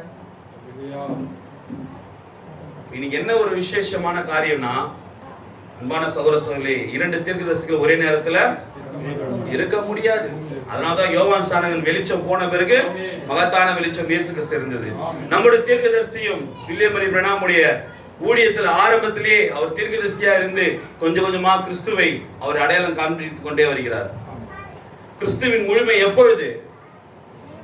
எப்ப கிறிஸ்துவின் முழுமையா பரிபூர்ண கிறிஸ்துவா அவருக்குள்ள எப்ப முழுசா இருந்தாரு? எப்ப இருந்தாரு? சொல்லுங்க அண்ணா. அருமையா இருக்காரு. 6ஆம் வாரம் பிரதான தூதர் சத்தம் தேவ காலம். அப்போ 63ல தான் தீர்க்கதரிசி கிறிஸ்துவ வெளிப்படுத்தினாரா? ஏன் அப்போஸ்தலர் டேவிட் அவர்களே, ஐயா டேவிட் ஐயா, கிறிஸ்துவின் அடையாளம் என்ன? தீர்க்கதரிசி எத்தனை செய்தி படிச்சிருக்கீங்க? மேசியாவோட அடையாளம் என்ன? ஒண்ணு. அடுத்தது அற்புத அடையாளம். அடுத்தது இந்த அப்போஸ்தலர் டேவிட் அவர்களே கேளுங்க, மேசியாவோட அடையாளம் என்ன? சொல்லுங்கய்யா, சொல்லுப்பா கேப்டன். மேசியாவோட அடையாளம் என்ன? வேதத்துல எத்தனை செய்தி படிச்சிருக்கீங்க? நான் தீர்க்கதரிசியோட பிரணாமோட அடையாளத்தை கேட்கல. மேசியாவோட சைன் என்ன? இருதயத்தின் ரகசியத்தை சொல்றது. அடுத்தது சொல்லுங்க, ஏதாவது சொல்லுங்க. உயிர்த்தெழுதல் கொண்டு வருது. அடுத்தது முன்பு நடந்த சம்பவத்தை பேசுவது. இது 63க்கு பிறகு மேகஸ்தம்பத்துக்கு பிறகு வில்லியம் மரியம் பிரணாம் செஞ்சார்னு சொல்லி 63ல தான் 6ஆம் வாரம் பிரதான சுதத்தோட தேவக்களத்தோட கிறிஸ்து இறங்கி வந்தா நானும் ஒத்துக்கிறேன். 47ல பண்ணலையா? 50ல பண்ணலையா? இருதயத்துல ரகசியத்தை நீ யார் என்றத 60ல பண்ணலையா?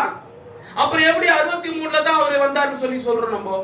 நம்ம ஆரம்பத்துல இதை சொல்லியிருந்தோம், உண்மைதான். ஆனா செய்திகள் வாசிக்க தீர்க்கதரிசி எப்போது பிறந்தாரோ அப்போதே கிறிஸ்து அவருக்குள்ள கொஞ்சம் கொஞ்சமா போன வாரம் எடுத்த பாருங்க, தூரமா இருந்தவரு பக்கத்துல வந்தாரு, ஒரு கட்டத்துல அவருக்குள்ளே வந்துட்டார். சேம் அதே கான்செப்ட் தான். பிரைஸ் தி லார்ட், ஹalleluya. இன்றைக்கு உனக்குள்ள கிறிஸ்துவானவர் தேவனானவர் இருக்கிறோம்னு விசுவாசிக்கிறதுக்கு முன்னாடி உனக்கு முன்னாடி ஒருத்தர்கிட்ட வந்திருக்காரு, வாழ்ந்தாரு, இருந்தாரு அப்படின்னு விசுவாசாதான் உனக்குள்ள அவர் வருவார். பிரைஸ் தி லார்ட், ஹalleluya.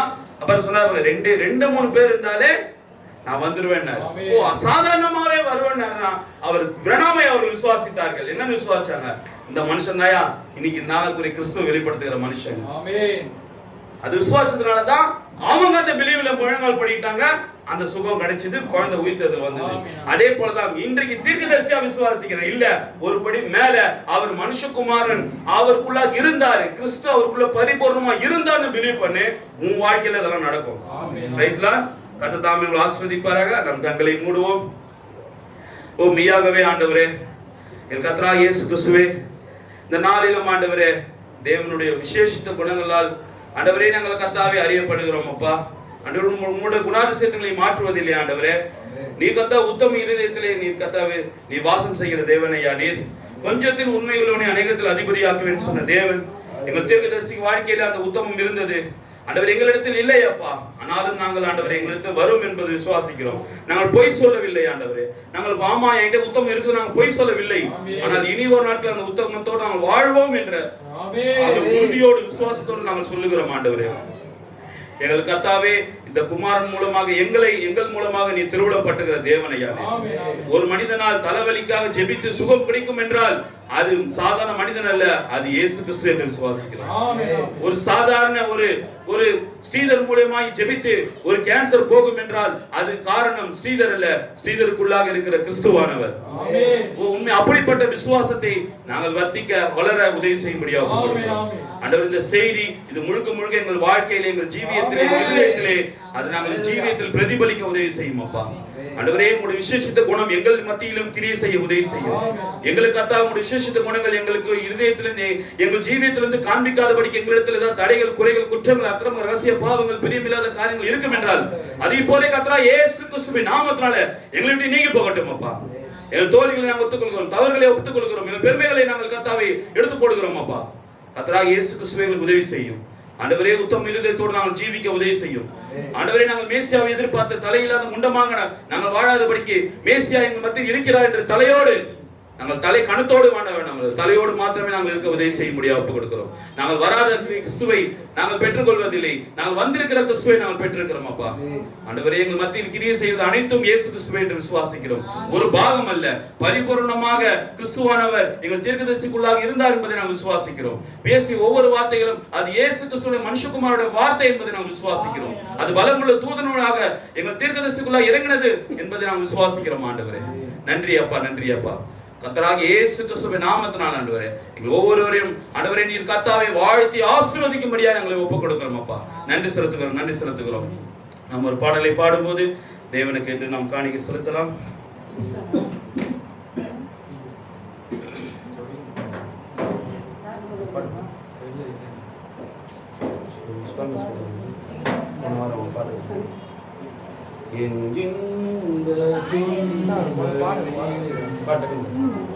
நான் உம்மை சேருவே என் இன்ப துன்ப நேரம், நான் உம்மை சேருவே,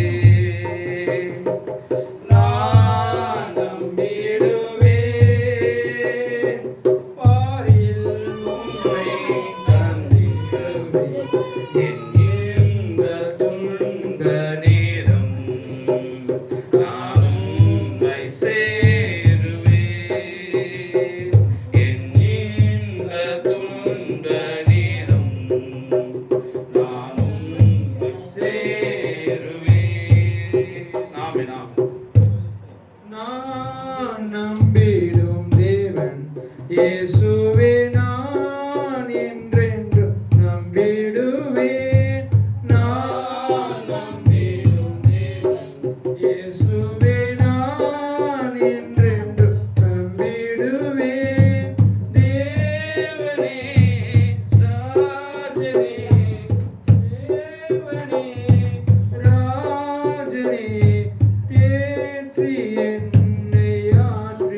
தேடுவீர் என் இந்த துன்ப நேரம் நான் உம்மை சேருவேன்.